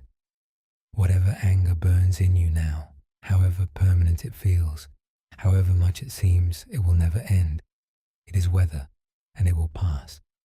It is a storm rising and raging across the sky of your mind, and like all storms, it will, in time, blow itself out and pass and leave the clear sky behind it. You are not doomed to burn forever. You are not an angry person by some fixed and permanent nature. You are the wide, clear sky across which this storm of anger is passing, and it will pass as every storm passes and leave you clear and calm again, washed clean, as you always are beneath the weather. So you need not fear the anger or fight it or believe it will last. You need only watch it, as the monk watched the storm and let it pass, knowing that you are the sky and the sky remains. So let us watch the storm of anger pass now, gently, knowing we are the sky that remains. Whatever anger burns in you tonight, you might watch it, softly, the way the monk watched the summer storm, not fighting it, not feeding it, not believing it is you or that it will last, but simply watching it rise and rage and in time begin to pass.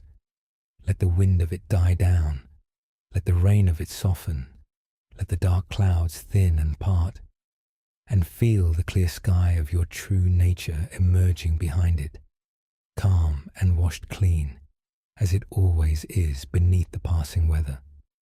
You are not the storm. You are the clear sky, and the storm is passing, as all storms pass, leaving you clear and calm and quiet again. And you may rest in that clear sky now, watching the last of the storm drift away, and let the calm and clear sky of your true nature carry you gently towards sleep.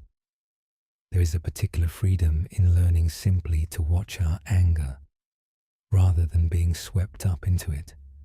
For usually, when anger rises, we are not watching it. We are it, swept up into the storm, carried along by it, becoming the anger entirely, so that there is no distance between us and it, no clear sky from which to watch the storm. But we can learn gently to step back, to become the watcher rather than the storm, to observe the anger rising and raging and passing without being swept up into it, from the calm vantage of the clear sky. And when we watch the anger this way, from the sky rather than from within the storm, it loses much of its power over us. For the watcher is not angry, the watcher is calm and clear and steady, observing the storm from above, untouched by it, waiting for it to pass. To become the watcher, the sky, is to find a calm place to stand while the storm of anger blows itself out, a place from which we can see that the storm is passing, that it is not us, that we are the clear sky that remains. So you might practice tonight simply watching your anger from the clear sky, rather than being swept up into the storm. When the anger rises, instead of becoming it, you might step back gently and watch it, naming it softly.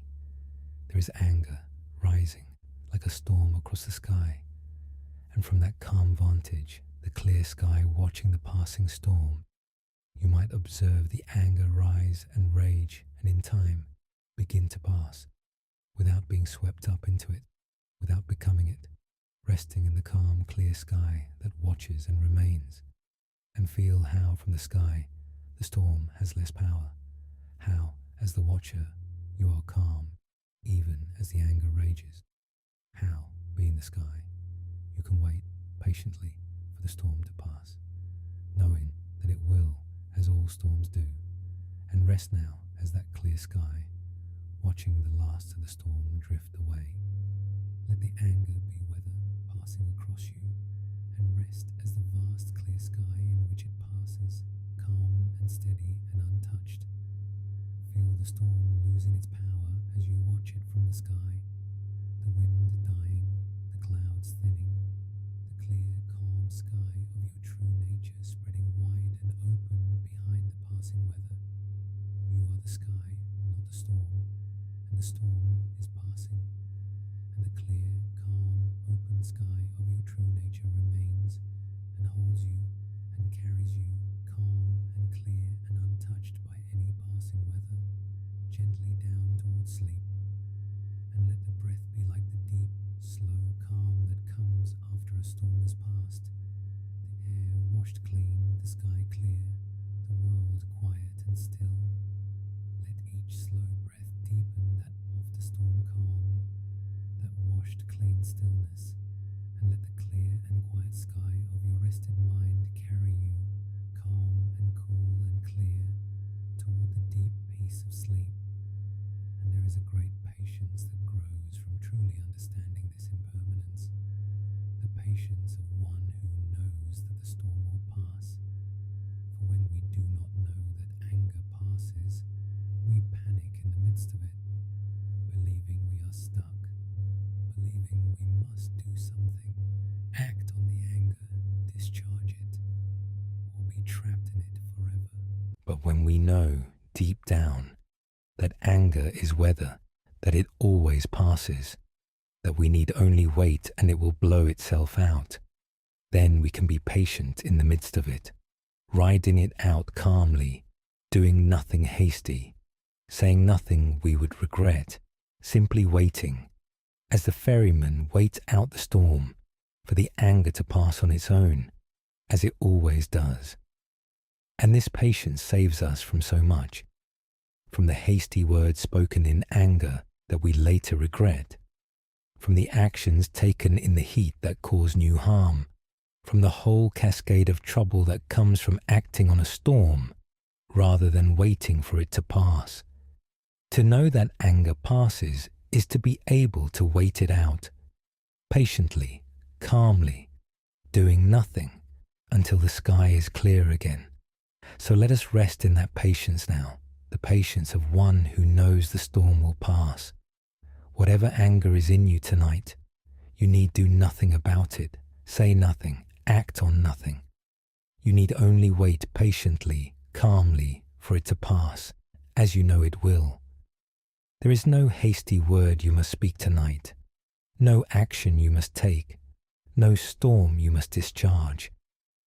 There is only the patient waiting, the calm riding out, the quiet knowledge that the storm is passing and the clear sky will return. Rest in that patience, that calm certainty that the weather will change, and let the storm pass in its own time while you wait, calm and patient and still, in the clear sky that always remains, and let that patient calm carry you gently toward sleep. And notice that even now, as you rest, the anger you came in with has likely already begun to shift, to soften, to change, proving its own impermanence. For no feeling stays exactly the same. Even in the course of this quiet hour, the heat that burned when you lay down has surely already begun to change, to cool a little, to shift, as all weather shifts. And this is the living proof of impermanence, happening in you even now. that the anger is already not quite what it was, already passing, already changing, already, in its own slow way, moving on. You need only notice this and trust it, and let the natural passing of the anger continue as it is already doing in its own time, without your effort. The storm is already beginning to move on. The weather is already changing. You need only let it and rest, and trust the deep impermanence that is already, even now, carrying the anger away. So let us trust that passing now, already underway, and rest as the weather changes on its own. The anger is already shifting, already cooling, already beginning to move on, as all weather does. You need do nothing to make it pass. It is already passing in its own time, by its own nature. Simply rest and let it pass, and trust the deep impermanence that is already carrying it away, and feel the clear sky spreading wider behind the moving storm, and rest in that clearing sky, and let the changing weather carry you, calm and trusting, towards sleep. So let us rest now in the clear sky that always remains, however the weather passes across it. Whatever storm of anger has raged tonight, watch it drift on, and rest as the wide, calm, clear sky that holds all weather and is troubled by none of it, spreading open and quiet behind the moving clouds. Let us rest here for a moment. Whatever anger burns in you tonight, you might watch it as the monk watched the summer storm, knowing it is weather and not your nature, a storm that rises and rages and in time always passes. You are not the storm, you are the clear sky across which it passes. Let it pass now and feel the clear sky return, calm and washed clean. Rest in that clear sky. When you are ready, we will go on together. We have seen that anger is weather, a storm that passes if we let it. But storms of anger sometimes seem not to pass, to rage on, and this is because we are, without realizing, feeding them. So let us turn now, gently, to how we keep the fire of anger burning without meaning to, and to how it dies down, all on its own, the moment we stop feeding it, the fire that needs fuel to live. For if anger is a storm that naturally passes, or a fire that naturally dies down, why does it sometimes seem to rage on, night after night, refusing to fade? The answer is gentle and freeing. It is because we are feeding it. Anger, left alone, dies down, as a fire left alone burns out. But we rarely leave it alone. We feed it again and again, without quite realizing we are doing so.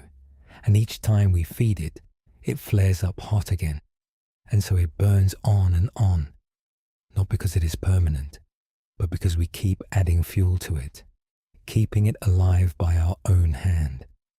And how do we feed the fire of anger? We feed it by retelling the story.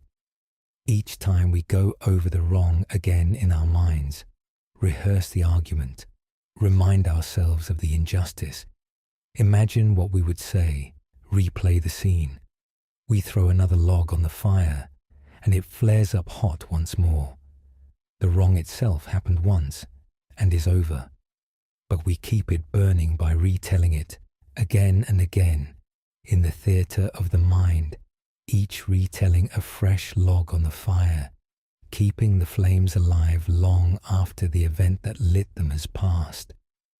And this is why the anger rages on and on through the night, not because it is permanent, but because we lie there feeding it, retelling the story, throwing log after log onto a fire that would have died down long ago if only we had stopped feeding it. Let us explore a story about this. There was a woman who could not let go of an anger, and it burned in her for months, keeping her awake, souring her days, and she went to a wise old woman and said, "This anger will not leave me. I have tried to let it go, but it burns on, and I can't put it out." And the old woman asked her, "Tell me, how often do you think of the wrong that was done to you?" And the woman said, "Oh, constantly. Many times a day. Each night as I lie down, I go over it again. The whole scene. What they did, what they said, how unfair it was, what I should have said, how I would answer them now. I cannot stop thinking of it." And the old woman nodded gently and said, "There is your answer. You ask why the fire will not go out, and yet you throw a fresh log on it many times a day. Each time you retell the story of the wrong, you feed the fire, and it flares up hot again. The fire is not permanent. It would die down on its own if you left it alone. But you do not leave it alone. You feed it again and again with a retelling, and so it burns on and on. If you wish the fire to die down, you must stop feeding it. You must stop retelling the story, not by forcing the thoughts away, but by gently declining each time the mind reaches for the old story, to tell it one more time. Let the fire go unfed, and it will die down on its own, as all fires do." And the woman began, slowly, to do this. Each time the mind reached for the old story, ready to retell the wrong, she gently declined. "Not now," she would say to herself. "I will not feed this tonight." And she would turn, instead, to her breath, to the quiet dark, to anything but the retelling. And at first, the mind reached for the story again and again, and she had to decline again and again. But each time she did not feed the fire, it flared a little less. And over the days and weeks, the fire, no longer fed, began to die down, from a blaze to embers, from embers to cool grey ash, until the anger that had burned in her for months, no longer fed by the retelling, finally went out, and she could rest. Let us stay with the woman a moment, learning to stop feeding the fire, watching it slowly die down for want of fuel. For the old woman had shown her the simple mechanism by which anger burns on and on, not its permanence, but our feeding of it, log after log of retelling thrown onto flames that would otherwise die down. And she had shown her the simple cure, to stop feeding the fire, to gently decline, each time the mind reaches for the old story, to tell it one more time, and to let the fire, unfed, die down on its own, as all fires do. And you too may be feeding a fire tonight, retelling some old wrong, throwing log after log onto flames that would otherwise die down. And the gentle cure is the same, not to force the anger away, not to fight the fire, but simply to stop feeding it, to decline gently each time the mind reaches for the old story, to tell it one more time. When the mind reaches tonight for the old wrong, ready to retell it, replay it, rehearse it once more, you might gently decline. "Not now," you might say. "I will not feed this fire tonight," and turn instead to the breath, to the cool dark, to anything but the retelling, and the fire, no longer fed, will begin to die down, from a blaze to embers, from embers to cool grey ash, dying down on its own, as all fires do, the moment you stop feeding them. So let us stop feeding the fire now, gently, and let it die down.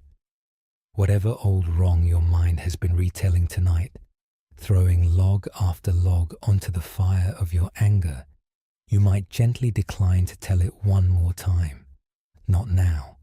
I will not feed this fire tonight," and turn instead to the cool breath, to the quiet dark, letting the story go untold, the fire go unfed, and feel the fire no longer fed begin to die down, the flames sinking, the heat easing, the blaze becoming embers, the embers becoming cool grey ash.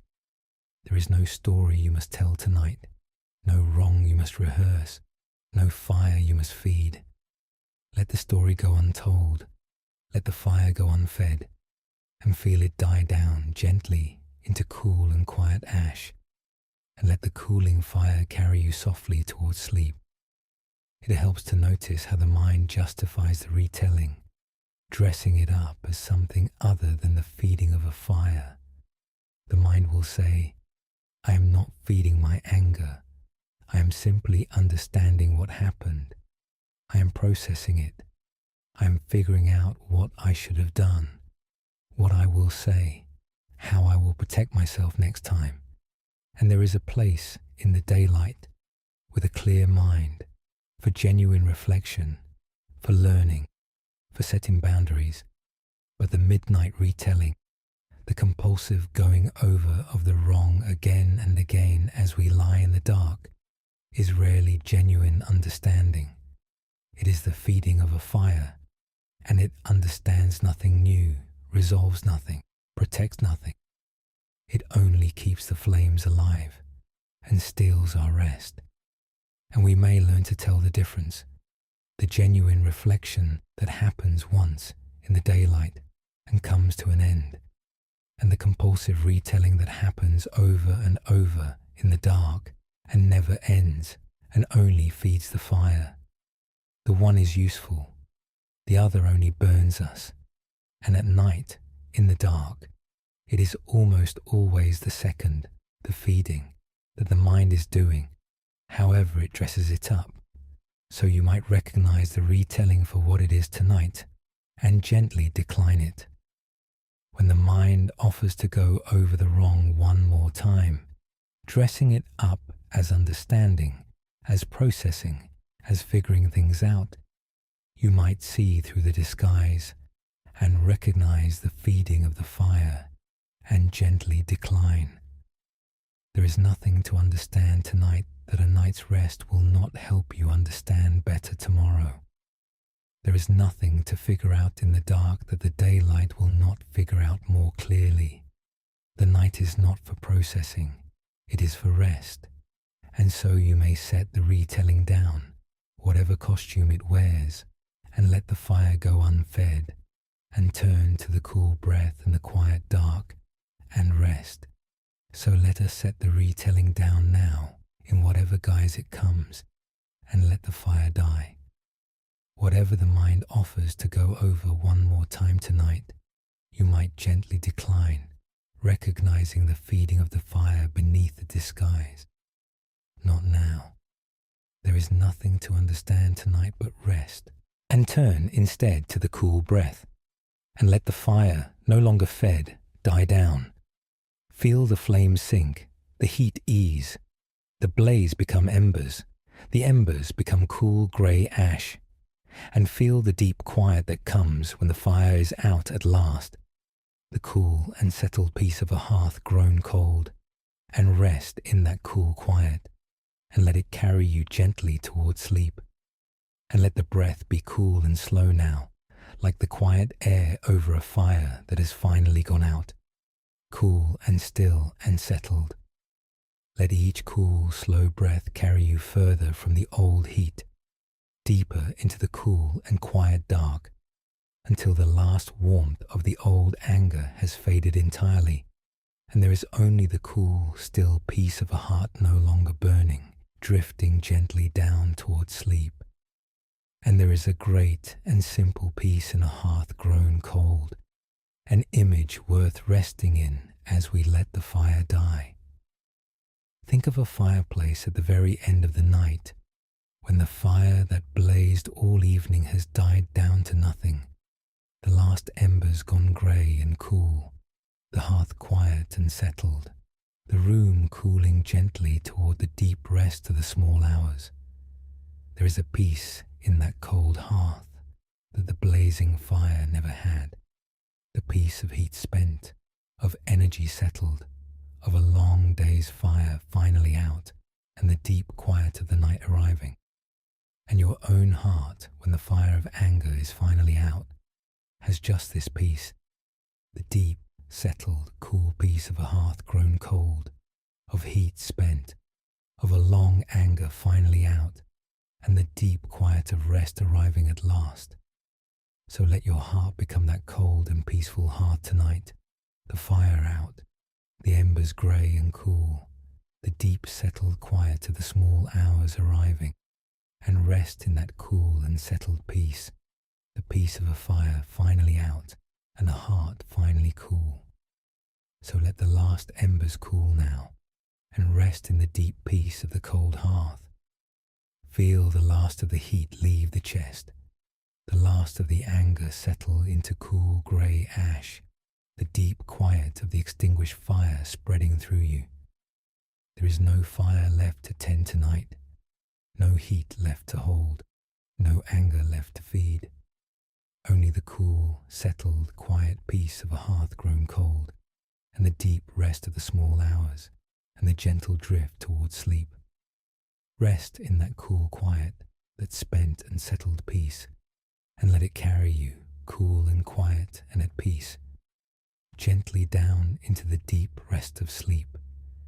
And if the fire flares up again tomorrow, fed by some new retelling, you need not despair. You will simply decline to feed it again, and let it die down again, as many times as it takes, until the declining becomes a habit, and the fire, less and less fed, burns lower and lower, until one day you find it has gone out entirely, and you can barely remember the heat it once held. For a fire that is never fed cannot burn, and a story that is never retold cannot keep the anger alive. And a heart that stops feeding its old fires grows in time cool and quiet and free. It is worth understanding too why the mind clings so to the retelling, why it reaches again and again to feed the fire. Often beneath the compulsive retelling is a wish to make the wrong come out differently, to win the argument at last, to find the perfect answer, to see justice done, at least in the theatre of the mind. And so we replay the scene, trying to change its ending, to say the thing that would finally make it right, to imagine the wrongdoer finally understanding, apologizing, admitting they were wrong. But the scene never changes, however many times we replay it. The past is fixed, and no amount of retelling can alter it, and so the retelling never satisfies, never resolves, never brings the justice or the perfect answer it seeks. It only feeds the fire and burns us and leaves the past exactly as it was. And when we see this, that the retelling can never change what happened, never win the argument, never bring the justice we seek, we may finally let it go, not because we have won, but because we see that there is no winning to be had in the retelling, only burning. So you might let the retelling go tonight, seeing that it can never change the past or bring the justice it seeks. The scene will not come out differently, however many times you replay it. The argument will not be won in the theatre of the mind. The wrongdoer will not, in your imagining, finally understand and apologize. And even if they did, it would change nothing of what was. So let the replaying go, not because you have won, but because there is nothing to win in it, only fire to feed and heat to bear. Let the past be as it was, unchangeable, finished, and stop trying to change it through the retelling, and let the fire, no longer fed by that hopeless effort, die down at last. So let us set that hopeless retelling down now, and let the fire die. The past will not change tonight, however you replay it. There is no justice to win in the dark, no argument to finally settle, no ending to rewrite. So let it be as it was, finished and unchangeable, and stop feeding the fire with a hopeless effort to change it, and turn instead to the cool breath and the quiet dark, and let the fire die down for want of that fuel, into cool grey ash, and rest in the cool quiet that comes when the hopeless effort is finally set down, and let it carry you gently towards sleep. Let us rest here for a moment. If you have been feeding the fire of anger tonight, retelling some old wrong again and again, you might gently decline to tell it one more time. Not now. I will not feed this fire tonight. Turn, instead, to the cool breath and the quiet dark, and feel the fire, no longer fed, begin to die down, from blaze to embers to cool grey ash. Let the story go untold, the fire go unfed, and rest as it cools. When you are ready, we will go on together. We have learned to stop feeding the fire and to let it die down for want of fuel. But there is a quality of heart that, when we cultivate it, cools the fire of anger even as it arises, a deep and steady coolness that the tradition prizes greatly. It is patience, the cool water of a heart that does not catch fire. So let us turn now, gently, to that cool water. There is a word the old traditions return to again and again when they speak of anger, and it is not a grand or difficult word. It is patience. And though it sounds at first like a small and ordinary virtue, the kind of thing we are told as children when we are made to wait, it is, in truth, one of the deepest and most quietly powerful qualities a human heart can hold. For patience is the cool water that does not catch fire. It is the quality of a heart that can be touched by the spark of provocation and simply not ignite, the way wet wood, however many sparks fall upon it, will not take flame, and where the practices we have walked through so far have taught us to let a fire die down once it is already burning. Patience works earlier, deeper, at the very root, cooling the heart so thoroughly that the spark, when it comes, finds nothing dry to catch. Let us understand what patience truly is, for it is often misunderstood, and the misunderstanding makes it seem far less appealing than it is. Patience is not the gritting of teeth. It is not the swallowing of anger, the pressing down of a fire that still burns beneath, the pretending to be calm while the heat rages inside. That is not patience, that is suppression, and it costs us dearly, for the fire pressed down does not go out.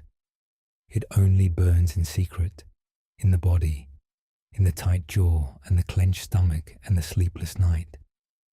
True patience is something altogether different and altogether cooler. It is a heart so wide, so unhurried, so at ease, that the provocation, when it comes, simply does not disturb it. The spark falls, and there is no fire, not because the fire has been fought down, but because there was never dry tinder for it to catch. Consider water, since water is the image the tradition loves for this. You may throw a burning brand into a pool, a torch, a whole armful of fire, and the water does not catch. It simply receives the fire, quenches it, and remains what it was, cool and still and clear. The fire cannot make the water burn. It is not the water's nature to burn. And a heart that has grown patient is like that pool. Provocations fall into it, harsh words, small injustices, the daily frictions that would set a dry heart ablaze, and they are simply received, quenched, absorbed into a coolness so deep that they cannot kindle it. This is not weakness. Water is not weak. It is one of the most powerful things there is, patient enough to wear down stone, and it does so precisely by never catching fire, never hardening, never losing its cool and yielding nature. Let us stay with a small story in this spirit, to feel how patience works in a living heart. In a monastery high in the cool mountains, there was a teacher known throughout the region for his patience, a patience so deep that those who came to test it, and many came to test it, for there is always someone who wishes to see a calm man lose his calm, could never find its end. And there was among the younger monks one who was quick to anger, who burned at every small friction, and who could not understand how the old teacher remained so cool. So one day the young monk resolved to provoke him, to find the edge of his patience, to see the fire he was sure must be hidden somewhere beneath that calm. And through a long day he tried everything. He was rude, he was insolent, he spilled the teacher's tea, he contradicted him before the others, he let the old man's sandals be lost, he spoke sharp words designed to wound, and through all of it the old teacher remained cool, not cold, not distant, but warmly, gently cool, meeting each provocation with the same unhurried ease as water meets a falling brand. At the end of the day, the young monk, exhausted and bewildered, came to the teacher and asked him, with real frustration, how he could remain so calm through so much provocation. Did he feel nothing? Was he made of stone? And the old teacher smiled and said, I am not made of stone. Stone is hard and can be broken. I am made of water. He said, when you threw your sparks at me today, they found nothing dry to catch. I have spent many years letting my heart grow cool and wide and wet, and now the sparks fall into it and simply go out. It is not that I fought your provocations. There was nothing to fight. It is that they fell into cool water, and cool water does not burn. And the young monk understood at last that patience was not the winning of a battle against anger, but the quiet ending of the war, the making of a heart so cool that the battle could no longer begin. This is the old story, and it points to the deep thing about patience, that it is cultivated, not summoned. You cannot, in the moment of provocation, suddenly become patient, any more than you can, in the moment the spark falls, suddenly make dry wood wet. The wetness must be there already, cultivated over time, so that when the spark comes, it finds a heart already cool. And this cultivation is the slow, quiet work of many ordinary moments. Each time we meet a small friction without catching fire, each time we let a minor provocation pass without kindling, each time we choose the cool response over the hot one, we are wetting the wood a little more, growing the heart a little cooler, a little wider, a little more like water and a little less like tinder. And over time, without our quite noticing, the heart that once caught fire at every spark becomes a heart that sparks fall into harmlessly quenched, unable to kindle what has grown so cool. Let us rest here for a moment and feel toward that coolness. Whatever has provoked you lately, whatever sparks have fallen on your heart, you might imagine them now falling into cool, still water and simply going out. You need not fight them. You need not press them down. You need only let your heart be, for these quiet hours, as wide and cool and still as a mountain pool at night, into which any falling fire is simply, quietly quenched. Take a slow, cool breath and feel the heart grow a little wider, a little cooler, a little more like water. When you are ready, we will go on together. There is a particular gift that patience gives, beyond the mere absence of anger, and it is worth naming, for it is one of the sweetest fruits of this practice. Patience gives us time. In the space between the provocation and our response, patience opens a small, cool, unhurried room, and in that room we are free. The impatient heart has no such room. Provocation and reaction are pressed right up against each other, spark and flame in the same instant, and there is no freedom in it, only the automatic catching of fire. But the patient heart, the cool, wide heart, has room to spare, and in that room it can choose. It can see the provocation clearly, understand where it came from, consider how to respond, and answer, if it answers at all, from coolness rather than from heat. This is a great freedom, perhaps the greatest freedom there is in the daily life of the heart. The freedom not to be dragged into fire by every spark the world throws. The freedom to remain oneself, cool and clear, whatever falls. And notice that this freedom harms no one and serves everyone. The patient one is not a doormat, not a coward, not someone who fails to act against wrong. On the contrary, the cool heart sees more clearly than the hot one, acts more wisely, speaks more effectively, for its words are not distorted by the heat of anger, but are chosen freely from clarity. When something truly must be addressed, the patient one addresses it better, precisely because they address it cool.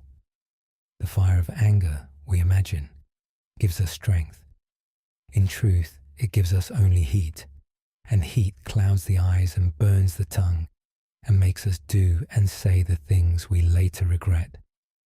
The cool water of patience is the greater strength, the strength that sees clearly and acts wisely, and is never, afterward, ashamed of what the heat made it do.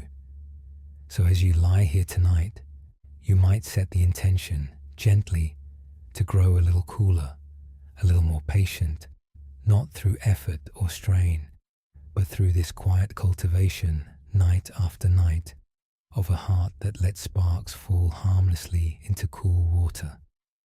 There is no rush in it. Patience, of all things, cannot be hurried into being.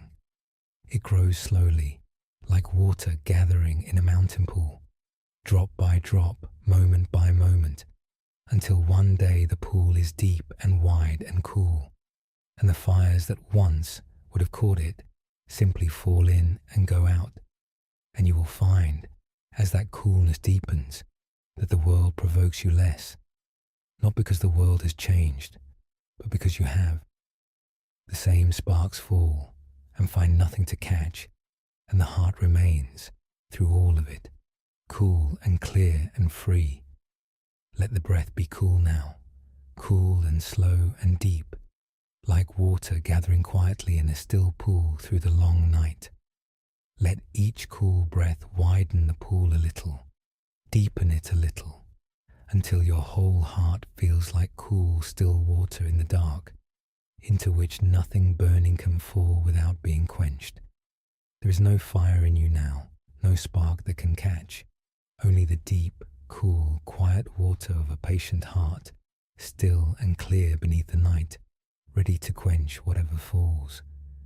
Rest in that cool water. Let it hold you, cool and quiet and unburning, and carry you gently down towards sleep. And should the old heat rise again tomorrow, should some spark find a patch still dry and catch for a moment, you need not be discouraged. You will simply wet that patch too, in time, cool it, widen the pool a little further, until even that dry corner of the heart has grown cool and wet and safe from fire. This is the slow, patient, lifelong growing of a cool heart, and there is no failure in it, only the endless, gentle, unhurried deepening of the pool. Drop by drop the water gathers.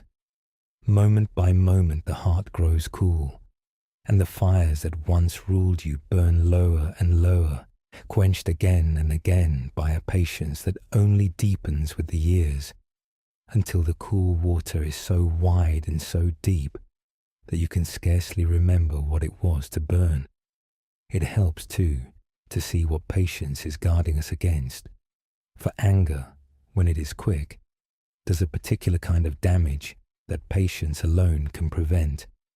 The quick anger, the anger that catches like dry tinder at the smallest spark, speaks before it thinks, acts before it sees, and in a single hot moment it can undo what years of care have built. A harsh word said in the heat of anger cannot be unsaid. It lands and it wounds, and the wound remains long after the fire that spoke it has died down. A door slammed, a message sent, a blow struck, a bond broken in the heat of a single moment. These are the works of quick anger, and they are rarely, if ever, the works we would have chosen from a cool and quiet heart. And so patience guards us not only from our own suffering, from the burning of our own hearts, but from the harm we would do to others and to the things we love, in the hot and heedless moments when the fire speaks through us. The patient heart says nothing it must later take back, does nothing it must later mend, breaks nothing it must later grieve. It waits, cool, until the heat has passed, and then, from clarity, it chooses. There is an old counsel, plain and practical, that the traditions offer for cultivating this cool waiting, and it is worth carrying with you. When the anger rises, wait. Simply wait. Do not act, do not speak, do not send or say or strike. Only wait and breathe, and let a little time pass, for anger, like all weather, passes, and the heart that was hot a moment ago will, if only it waits, grow cool again and see clearly again, and be glad it did nothing in the heat. The old teachers counted breaths. They counted slow breaths, 10 of them, before responding to what had provoked them, knowing that in the space of 10 slow breaths, the first hot surge of anger would crest and begin to fall, and that whatever they chose to do after those 10 breaths would be chosen by a cooler, clearer heart than the one that first caught fire. And this is a practice you may carry into your days. When the spark falls and the heat begins to rise, wait, breathe, count if it helps, and let the cool water gather before you act. You will rarely, if ever, regret what you did after waiting. It is what we do in the first hot instant before the water gathers that we live to regret. And so patience is, in the end, a kind of trust, a trust that the heat will pass if only we do not act on it, a trust that the cool water will gather if only we give it time, a trust that the clear and quiet heart beneath the momentary fire is our truer self and will return to us if only we wait. The impatient heart does not trust this. It believes the fire must be acted on now, that the anger is urgent, that the spark demands an immediate flame. But the patient heart knows better. It knows that almost nothing the anger demands is truly urgent, that almost everything can wait for the cool water to gather, and that what waits is almost always better done or better left undone than what the fire would have rushed us into. So trust the cool water tonight and trust it tomorrow, and let the heat, whenever it rises, simply wait and pass and leave you cool.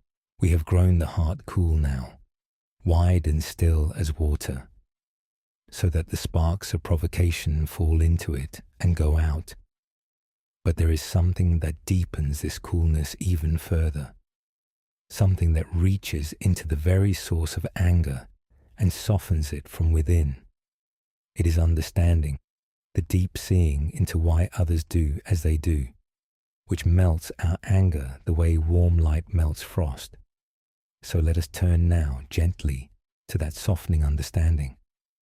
There is a quiet truth about anger that, once we truly see it, changes everything. And it is this: almost no one who wrongs us does so out of pure malice, out of a simple wish to cause us pain. Almost always, when we look closely, beneath the harsh word, or the careless act, or the injury done to us, there is something else, something more human and more sorrowful than malice. There is pain of their own, fear of their own, some wound or fatigue or fear or old hurt of their own that drove them to do the thing that hurt us. And when we truly see this, when we understand the pain behind the act, Our anger softens, almost against our will, the way frost softens and melts in the warmth of the morning sun. For it is very hard to stay angry at someone once you truly understand why they did what they did, once you see the suffering behind their action, once you recognize that the one who hurt you was, in that moment, themselves in some kind of pain. Let us understand this carefully, for it is easily misheard, and the mishearing robs it of its power. To understand why someone hurt us is not to excuse what they did, not to say it was right, not to pretend it did not hurt, not to invite them to hurt us again. Understanding is not the same as approval, and it is not the same as opening ourselves to further harm. We may understand perfectly why someone did a hurtful thing and still hold that it was wrong, still protect ourselves from its repetition, still ask for it to be made right. Understanding does not touch any of that. What understanding touches is only our anger, the fire in our own heart, and it softens that fire, cools it, melts it, by replacing the story of malice, the story that keeps us burning, with the truer and sadder story of another human being in pain. We can be safe and understanding at once.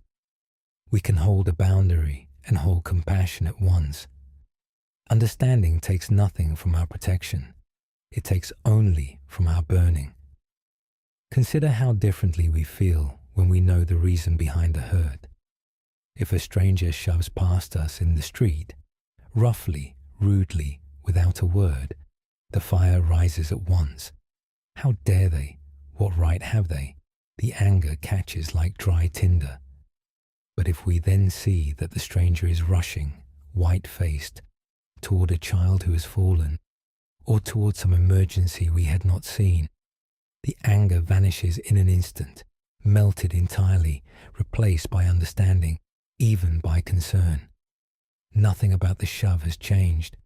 It was just as rough, just as wordless. What has changed is only our understanding of why, and that alone was enough to melt the whole fire away.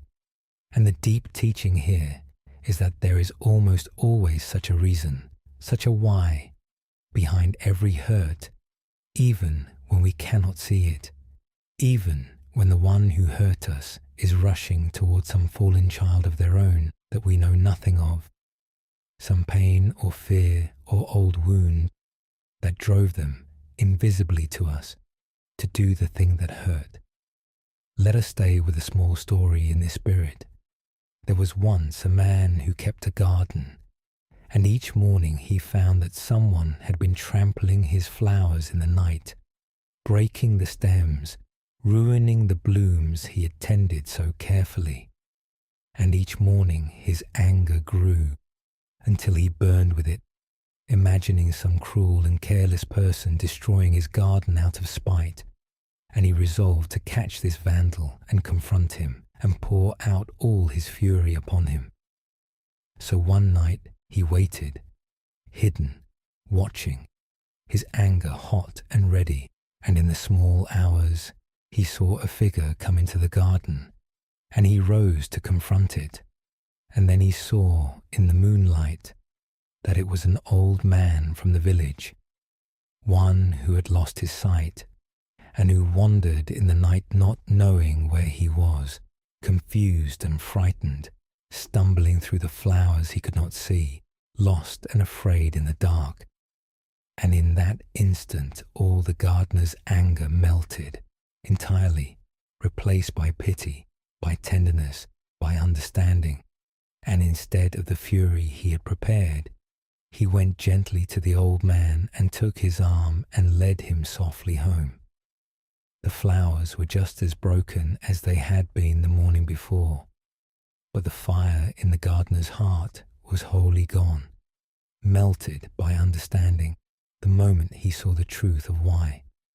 This is the old story, and it points to the deep thing, that our anger is almost always built on a story of malice, a story in which the one who hurt us did so out of cruelty, out of carelessness, out of a wish to harm, and that this story is almost always false, or at least incomplete, and that when we replace it with a truer story, the story of the pain or fear or blindness behind the act, the anger melts, because anger cannot easily survive true understanding.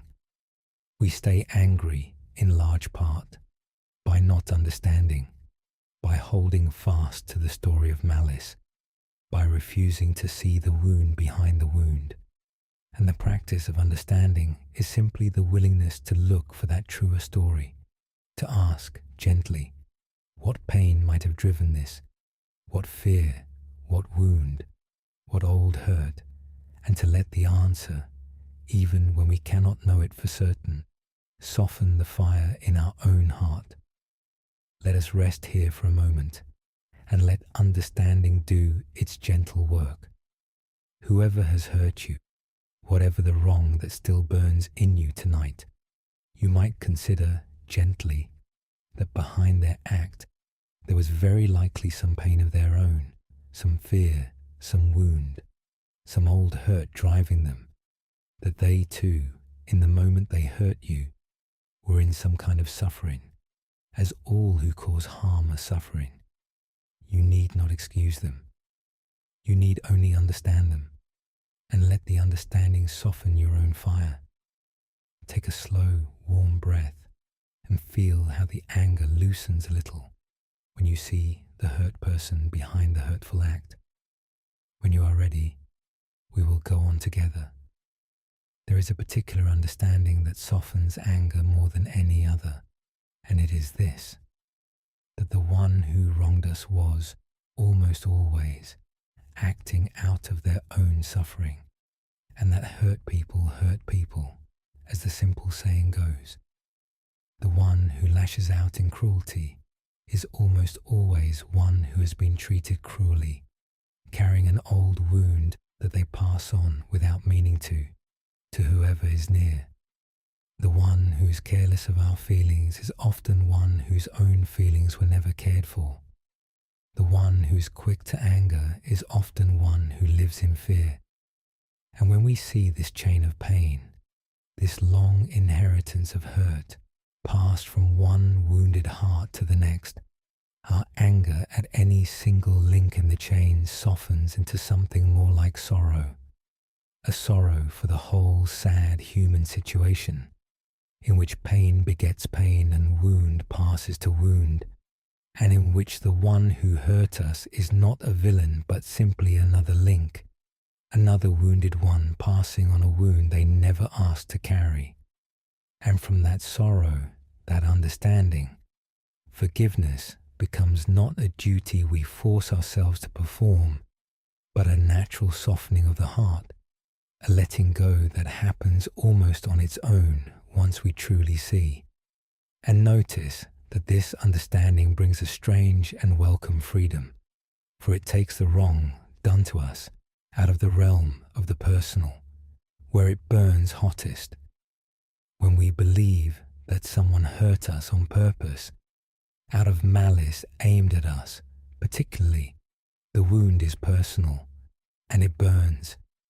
It says something about our worth, our safety, our place in the world. But when we understand that they acted out of their own pain, that they would have hurt whoever was near, that it was never really about us at all, but about the wound they carried, the hurt becomes less personal and burns less. We were not singled out. We were simply near. The lightning that struck us was not aimed at us. We merely stood beneath a sky that was going to loose its lightning at whoever was there. And there is a strange comfort in this, a cooling of the fire, for what is not personal wounds less, and what we understand cannot easily keep us burning. So as you lie here tonight, you might turn the light of understanding gently on whatever wrong still burns in you, and look for the pain behind it, the fear, the wound, the old hurt, the suffering of the one who hurt you. You may not find it for certain. You cannot see into another heart, but you may find enough in the mere willingness to look, to soften your own fire, to melt a little of the frost of anger in the warmth of understanding, to see the hurt human being where before you saw only the hurtful act. And as the understanding grows, the anger shrinks, not through force, not through effort, but through the simple, natural softening of a heart that has begun to see. Let the breath be warm and soft now, warm as morning light on frost, and with each warm breath, let a little more of the anger melt, a little more of the hardness soften, a little more of the story of malice give way to the truer, sadder, gentler story of another human being in pain. There is no one to hate tonight, only wounded ones, hurting and being hurt, passing pain along a chain none of them chose. And there is nothing to do about it now but understand and soften, and let the warmth of understanding melt the last of the frost from your heart. Rest in that warm understanding. Let it soften you and melt you and carry you gently down towards sleep. And if the old anger hardens again tomorrow, if the story of malice returns and the frost creeps back over the heart, you need only turn the warm light of understanding on it once more and ask again what pain lay behind the hurt, and let the answer, or even the mere asking, soften you again. This is the gentle, endless work of understanding, melting the frost of anger again and again in the warmth of seeing, until the heart grows so practiced in understanding that the frost can scarcely form at all, and the warmth becomes its natural weather, and you meet even those who hurt you with a softness that sees always the wounded human being behind the wound. It is worth pausing too, on our own part in this, gently and without self-blame, for understanding softens the heart in both directions. Just as those who hurt us act out of their own pain, so too do we, on our own hard days, hurt others out of ours. There is no one who has not, in some tired or frightened or wounded moment, spoken sharply to someone who did not deserve it, or acted carelessly of another's feelings, or passed along a hurt they were carrying. We are all of us, on our worst days, the very person we are tempted to hate on our best. We are all links in the same long chain of hurt passed along. And when we remember this, when we recall our own moments of causing pain, and how we longed afterward to be understood rather than condemned, to have someone see the tiredness or fear behind our sharpness rather than simply the sharpness itself, we find it easier to offer that same understanding to the one who hurt us. We ask of them only what we ourselves have needed, to be seen as a whole and struggling human being, and not reduced to our worst moment. And in offering that understanding, we soften not only toward them, but toward ourselves, toward the whole imperfect, wounded, struggling human family to which we all belong. There is a deep and steadying peace in this recognition, the peace of no longer standing in judgment, for anger sets us up as judges, and judging is a heavy and restless seat. It requires us to hold the other as guilty, to keep the case open, to remember the charges, to tend the fire of our condemnation.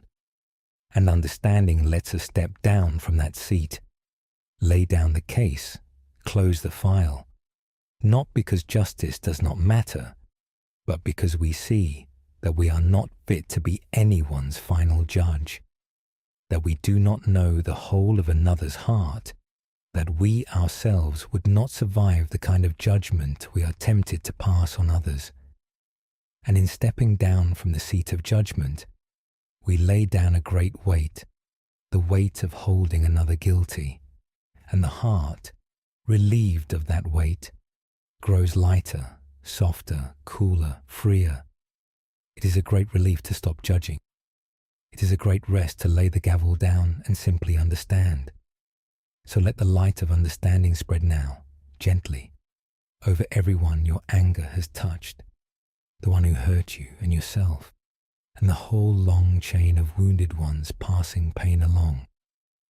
See them all, tonight, not as villains, but as struggling human beings, each carrying some wound, each doing their flawed best, each deserving, in the end, of the same understanding you would wish for yourself on your own hardest day.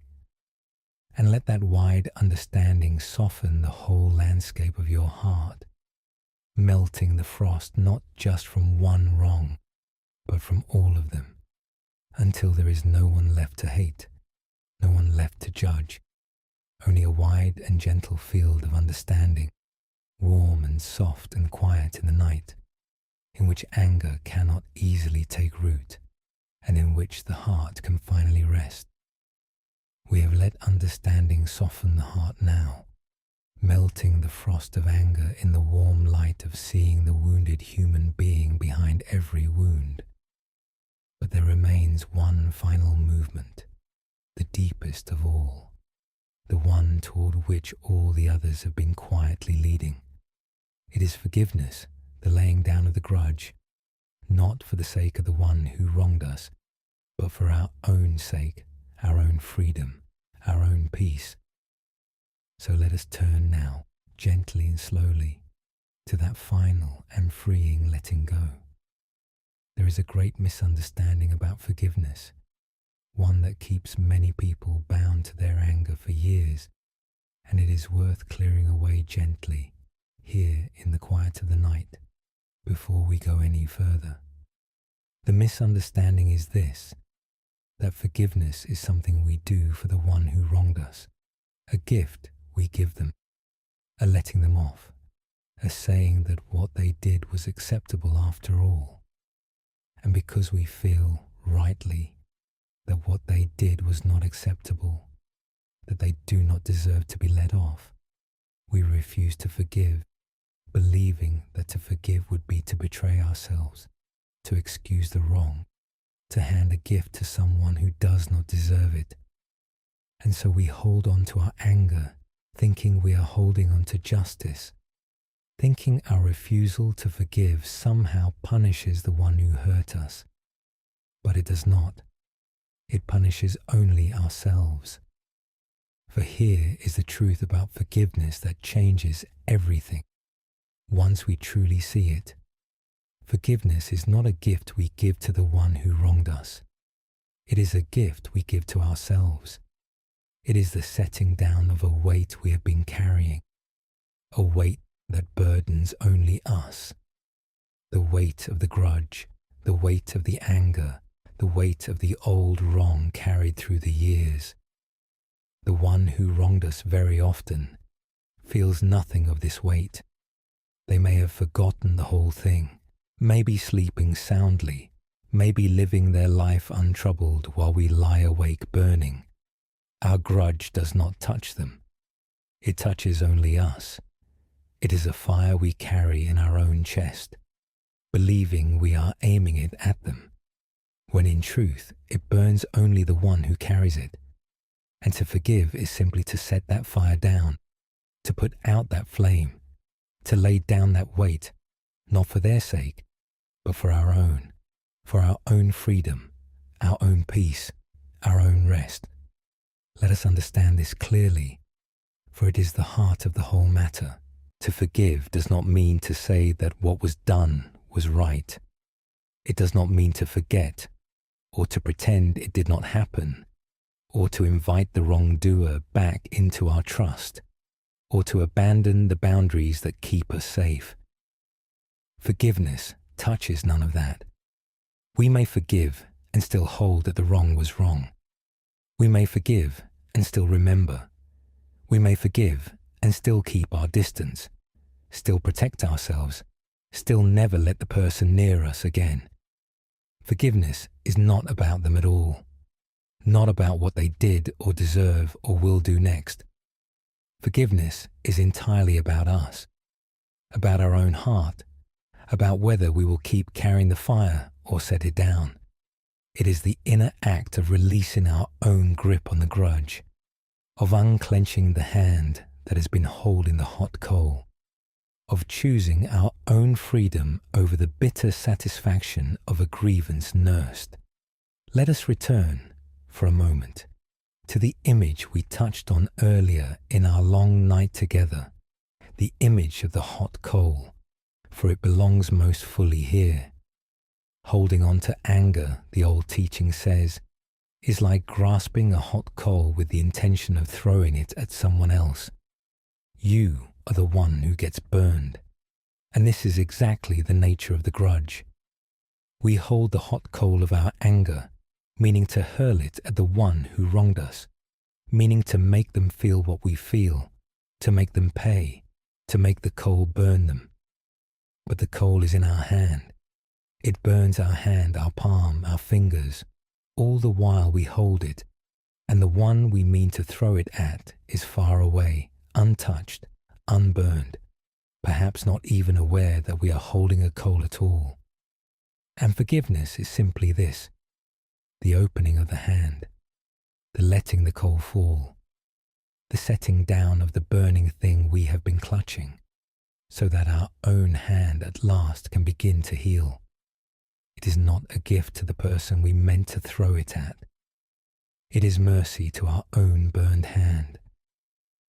Let us stay with a small story in this spirit.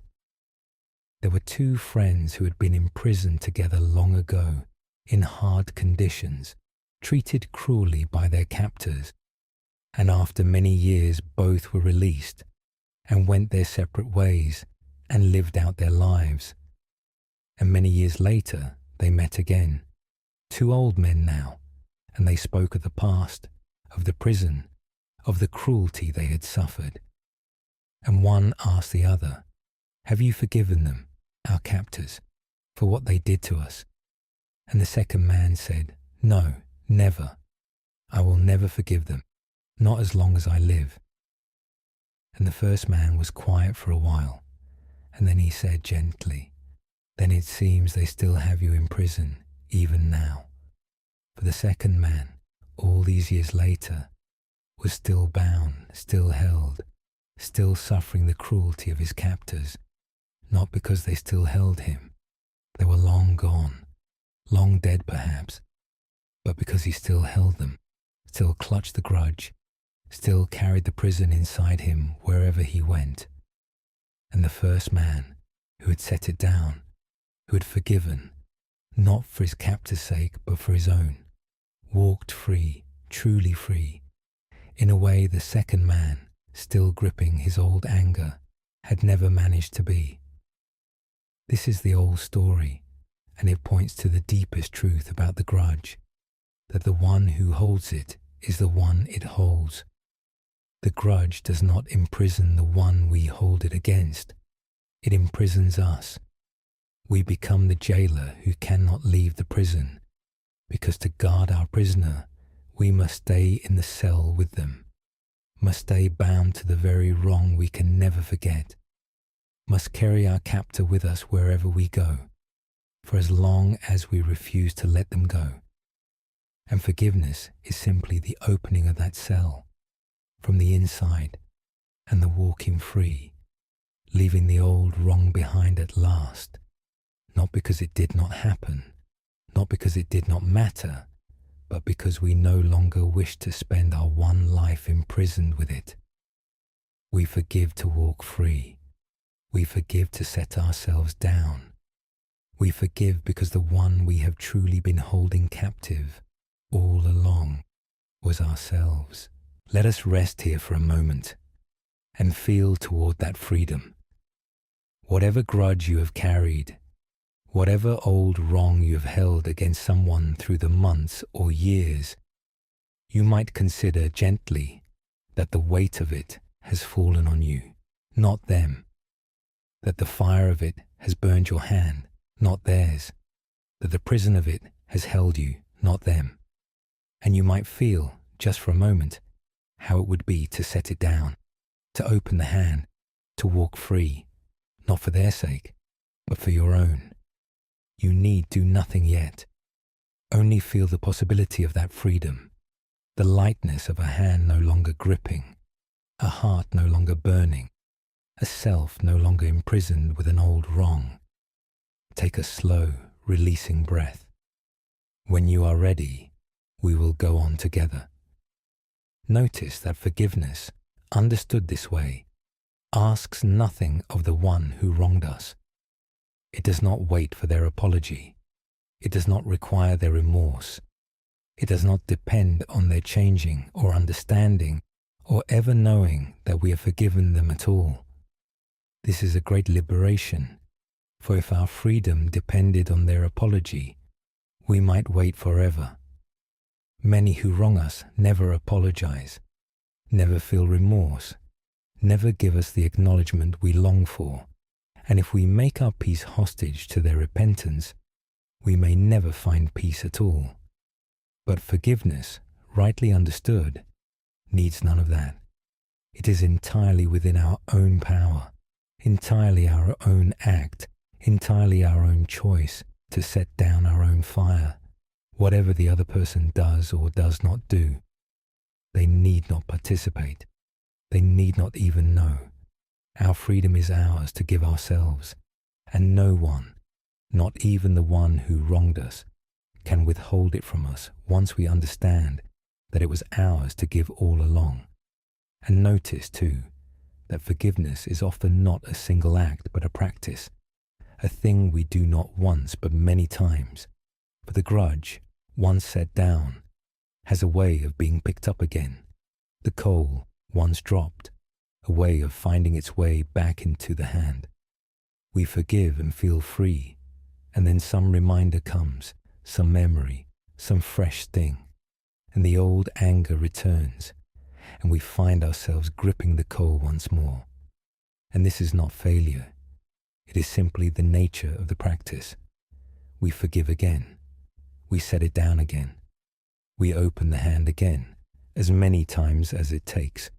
And each time the grip is a little looser, the coal a little cooler, the setting down a little easier, until at last the day comes when we reach for the old grudge and find that it is simply not there anymore, that we have set it down so many times that it has finally stayed down, and the hand, long burned, has finally, fully healed.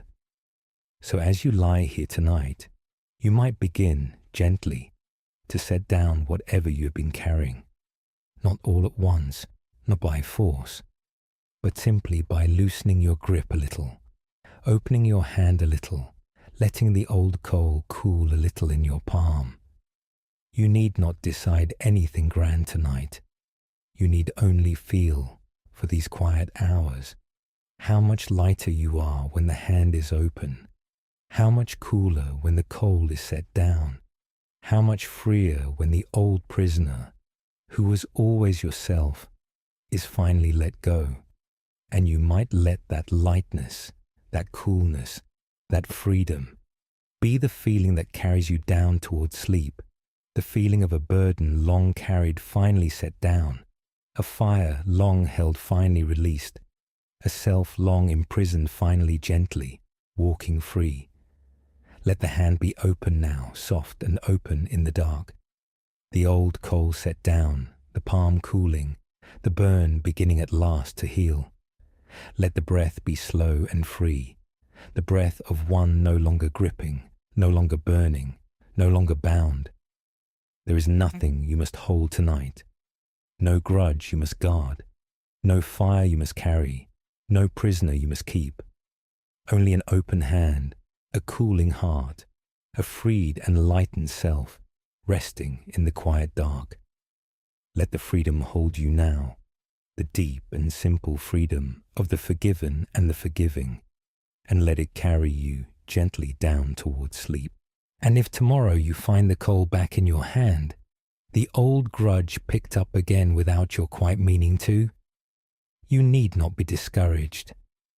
You will simply open the hand again and set it down again, gently, as many times as it takes, knowing now that each setting down is real, each opening of the hand a true freedom, and that the practice, repeated patiently over the days and the weeks and the years, will one day leave your hand fully open and fully healed, and the old fire so long carried, finally and forever out. There is one more turn of this teaching worth resting in, the tenderest of all, and it is forgiveness turned toward ourselves. For often the person we find hardest to forgive is not the one who wronged us, but the one we see in the mirror. We carry grudges against ourselves, old and heavy ones, for the things we have done, the people we have hurt, the mistakes we have made, the harm we caused in our own tired or frightened or angry moments. And we hold the hot coal against ourselves, gripping it year after year, burning our own hand with our own self-blame, imprisoning ourselves in the cell of our old regrets, refusing ourselves the very forgiveness we might in time extend to others. And this self-directed grudge is perhaps the heaviest of all, for we can never walk away from ourselves, never get distance from the one we will not forgive, but must carry them and the coal with us every moment of every day. And so the practice of forgiveness turns, at last, most gently of all, toward the self. We open the hand that has been gripping the coal of self-blame. We let ourselves down from the seat of judgment on which we have kept ourselves so long. We offer ourselves the same understanding we have learned to offer others, seeing that we too acted out of our own pain, our own fear, our own wounds, that we too were doing our flawed best with what we had, that we too are simply another struggling human being deserving of mercy. And we forgive ourselves, not to excuse what we did, not to pretend it did not matter, but to set down at last the weight we were never meant to carry forever, to unclench the hand, to walk free of the prison of our own regret, to let the long self-punishment finally end. For we cannot rest while we are still burning ourselves, and the fire of self-blame, like every other fire, goes out only when we stop, at last, feeding it, and open the hand, and let it fall. So tonight, gently, you might forgive not only whoever wronged you, but also yourself, for whatever you have held against yourself so long. You might open that hand too, and let that coal fall too, and offer yourself the mercy you have perhaps withheld for years. You are, like everyone, a wounded one who has caused wounds, a flawed one doing your best, a human being deserving, as all are, of understanding and forgiveness and rest. So set yourself free tonight, along with everyone else your anger has held. Let the whole of it go, the grudges against others and the grudges against yourself, and rest at last with an open hand and a forgiven heart in the deep and simple freedom of one who has finally set the whole burden down. We have come now to the laying down of the last and heaviest weight, the grudge itself, forgiven and released, for others and for ourselves alike. All that remains is to rest in the coolness this letting go has opened, the deep and quiet peace of a heart no longer burning. So let us turn gently toward that final rest, the cool and quiet heart, and let it carry us the rest of the way down into sleep. And so we come, at the end of our long night together, to the place all of this has been quietly leading, the cool and quiet heart, the heart from which the fire of anger has finally gone, leaving only stillness, only coolness, only the deep and settled peace of a night with no storm in it. We have watched the heat we carry to bed, and understood the empty boat, and felt the coal burn only the hand that held it, and set the grudge down, and seen that anger is only weather, and learned to stop feeding the fire, and grown the heart cool as water with patience, and let understanding soften us, and forgiven at last for others and for ourselves. And now there is nothing left to do, nothing left to practice, nothing left to set down. There is only this, to rest in the coolness all that letting go has opened, and to let it carry us the rest of the way into sleep. Feel, if you can, how different this coolness is from the heat we began with so many quiet hours ago.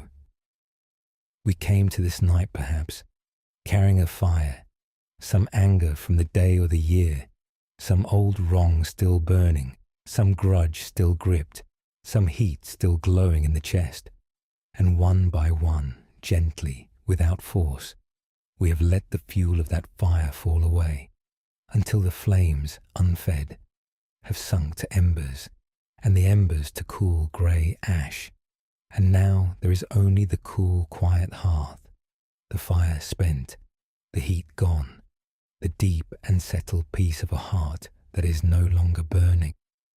This is the coolness the tradition prizes, the coolness the whole long path of letting go leads toward. Not a coldness, not a numbness, not an absence of feeling, but a deep and gentle coolness, warm in its own quiet way, the coolness of still water, of night air, of a heart at peace. There is a stillness that comes to our heart when its fires go out, and it is worth resting in fully now on this last stretch of the night. It is the stillness of a lake at the end of the day, when the wind has finally dropped and the surface, troubled all day by the weather, grows perfectly smooth, perfectly still, a dark and quiet mirror holding the moon. All day the lake was ruffled, stirred, broken into countless restless waves by the winds of provocation and grievance and heat. And now, in the deep quiet of the night, the wind has gone, and the lake has grown still, so still that it holds the whole sky unbroken, so quiet that not a ripple stirs its surface. And your own heart, when the fires of anger have finally gone out, grows just this still, a dark and quiet mirror, smooth and unruffled, holding the peace of the night without a single ripple of the old heat to break it. Let your heart be that still lake now. Let it grow smooth and quiet and deep, all its storms past, all its winds dropped, holding only the still and peaceful dark. You do not need to remember any of this in the morning. There is nothing here to study, nothing to hold on to, nothing to carry forward except perhaps the faint memory of how it felt to set a fire down and grow cool. The teachings we walked through tonight were never meant to be memorized. They were meant to be felt once, softly, in the dark, and then released, like everything else, into the quiet. If some image stays with you, the empty boat, the hot coal, the cool water, the open hand, let it stay, and let it help you, gently, on some future night when the old heat returns. And if none of it stays, that is well too, for the coolness it opened in you tonight is the only thing that mattered, and that coolness needs no remembering. It is simply there, in the stilled heart, doing its quiet work, whether you recall its name or not. Let us rest now, fully, in the cool and quiet heart. There is no fire left to tend, no coal left to hold, no grudge left to guard, no wrong left to rehearse, no anger left to feed. All of it has been set down, gently, over this long night, and all that remains is the coolness, the stillness, the deep and settled peace of a heart with no storm in it. Let your body be heavy now, sinking into the bed, held and supported, nothing to hold, nothing to carry. Let your breath be slow and cool, moving softly on its own, Each breath a little slower, a little deeper, a little further into rest. Let the last warmth of any old anger fade entirely from the chest, replaced by the cool, quiet peace of the stilled lake, the spent hearth, the open hand, the forgiven and forgiving heart. If some small heat should stir again, even now, some last ember of an old wrong glowing faintly in the dark, you need not be troubled by it, need not fight it, need not feed it. Only let it be and let it cool, watching it fade the way the last ember of a fire fades in the small hours, glowing, dimming, greying, going out. It cannot burn without your feeding, and tonight you are feeding nothing, only breathing, only resting, only sinking gently down towards sleep. So let the last ember cool and fade, unfed, until there is only the cool grey ash of a fire long out, and the deep quiet of the night, and the soft and heavy peace of a body and a heart at rest. Feel how light you are now, with the fire set down. The anger we carry is heavy, though we rarely feel its weight until we set it down. It is a burden borne in the shoulders and the jaw and the chest, a constant low labour of the heart, and when at last it is released, the lightness is extraordinary, the lightness of a load long carried finally laid down. Feel that lightness now, spreading through you, the shoulders softening, the jaw loosening, the chest opening, the whole body growing light and easy as the weight of the old anger lifts and floats away into the dark. There is nothing to carry now, nothing to hold, nothing to guard or feed or tend, only lightness and coolness and stillness, and the deep, gentle drift towards sleep. Let the breath grow slower still and cooler still, each one carrying you a little further down, a little deeper into the quiet. The lake is still, the hearth is cool, the hand is open, the heart is at peace.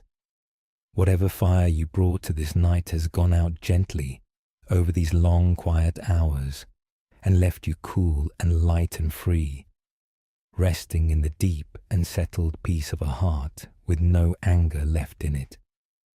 There is nowhere to go now, nothing to do, no one to forgive that you have not forgiven, no fire to tend that has not gone cool. There is only rest, deep and cool and quiet, and the soft dark of the night, and sleep, coming gently now to carry you the rest of the way. Rest now. Let the cool and quiet heart hold you. Let the stilled lake, the cooled hearth, the open hand, the forgiven heart, all of it hold you now, soft and cool and light in the dark. Let each slow breath carry you deeper, until the breathing itself grows faint and far away, and there is only the coolness, only the quiet, only the deep and gentle dark. You have set the fire down. You are cool now, and light and free. Let sleep come. Let it take you softly, all the way down into the deep and cool and quiet dark. Rest, rest now, and sleep. Let us linger a while longer in this coolness, for there is no hurry now, and the night is wide and quiet around us. Think, if you like, of how a summer's day cools into night, the way the fierce heat of the afternoon, which seemed at midday as though it would never break, softens as the sun lowers and eases as the light goes gold, and finally gives way entirely to the cool of the evening, the cool of the deep night, the blessed coolness after the heat. The heat did not last. It never does. However fierce the day, the cool of the night always comes, always follows, always arrives to soothe what the heat had scorched. And the fires of anger are just the same. However fierce they burn, the cool always comes, if only we let it, if only we stop feeding the flames and let the natural coolness of the settled heart arrive. You are in that cool of the evening now, the long heat of the day finally broken, the cool of the night arriving at last, soothing everything the old heat had scorched, settling everything the old fire had stirred. And there is a kindness in this coolness, a gentleness the heat never had. For anger, whatever it promises, is never kind, not to others, and least of all to ourselves. It is a hard and driving heat that scorches whatever it touches, including the one who carries it. But the coolness that comes when the anger goes out is kind, deeply kind, kind to everyone it touches, and kindest of all to ourselves. It is the kindness of a heart that has stopped burning itself, stopped punishing itself, stopped carrying the hot coal that only ever burned its own hand. And in this kindness, this cool and gentle mercy toward yourself, you may rest most deeply of all, knowing that you have tonight been kind to yourself in the truest way, by setting down the fire that was only ever hurting you, and letting the cool, kind peace of the quiet heart arrive at last. So carry nothing forward now, not even these words. Let them go, like everything else, into the quiet. Let the whole long night, all its teachings and images and gentle turnings, dissolve now into the simple fact of your rest, your breath, your body sinking heavy and cool into the bed, your heart quiet and still and free. You came to this night carrying a fire, and you are leaving it cool. You came holding a coal, and you are leaving with an open hand. You came bound to some old wrong, and you are leaving free. That is enough. That is more than enough. There is nothing more to do, nothing more to understand, nothing more to release. There is only rest now, deep and cool and complete. There is a peace here at the end that is worth resting in slowly, unhurried, for as long as the night allows. It is the peace of nothing owed and nothing held, the peace of a heart that has laid down every grievance and picked up nothing in their place. Notice how quiet the mind becomes when it is no longer rehearsing some old wrong, no longer building its case, no longer tending its fire. How much room there is in a heart when the anger is gone from it, how much space, how much stillness. All the energy that anger took, the constant low labor of keeping the fire lit, of holding the grudge, of guarding the wound, is yours again now, returned to you, free to become rest. Feel that returned energy settling gently through you, no longer spent on burning, no longer poured into the flames, but pooling quietly into the deep still water of a heart at last at peace. And if you listen, beneath the quiet, there is something almost like sweetness in this coolness, the sweetness of relief, the sweetness of a long strain finally ended. For we do not always know how tired the anger was making us until we set it down. We grow so used to carrying the fire that its heat becomes the background of our days, and only when it finally goes out do we feel, by contrast, how deeply cool and restful its absence is. You are feeling that now, perhaps, the sweet relief of a fire long carried finally out, a strain long borne finally eased, a heart long burning finally, blessedly cool. Rest in that sweetness. Let it spread through you, soft and gentle, the sweet deep relief of anger finally set down, and let it carry you further still towards sleep. Let the images of the night return one last time, softly, and then let them go. The empty boat, drifting on the mist, no one aboard to blame. The hot coal, set down at last, the hand cooling, healing. The summer storm, blown through and gone, the sky wide and clear behind it. The fire, unfed, sinking to cool grey ash.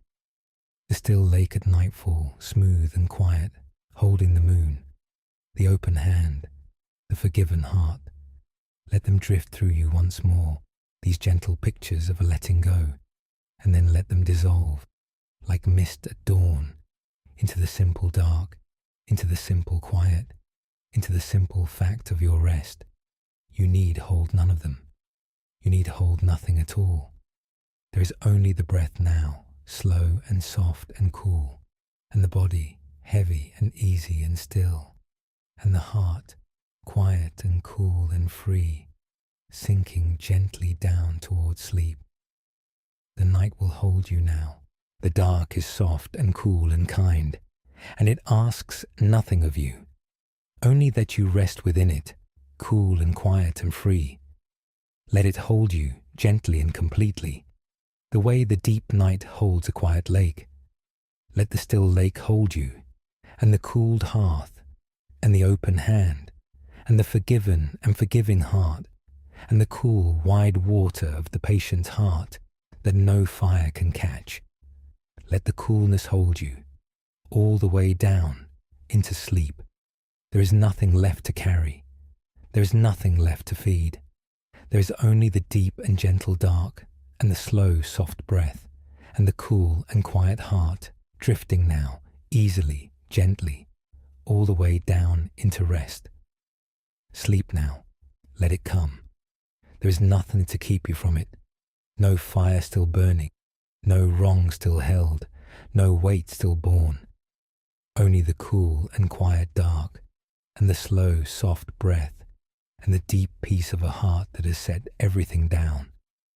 Let it carry you softly, all the way down, into the deep and cool and quiet dark. Rest. Rest now, and sleep.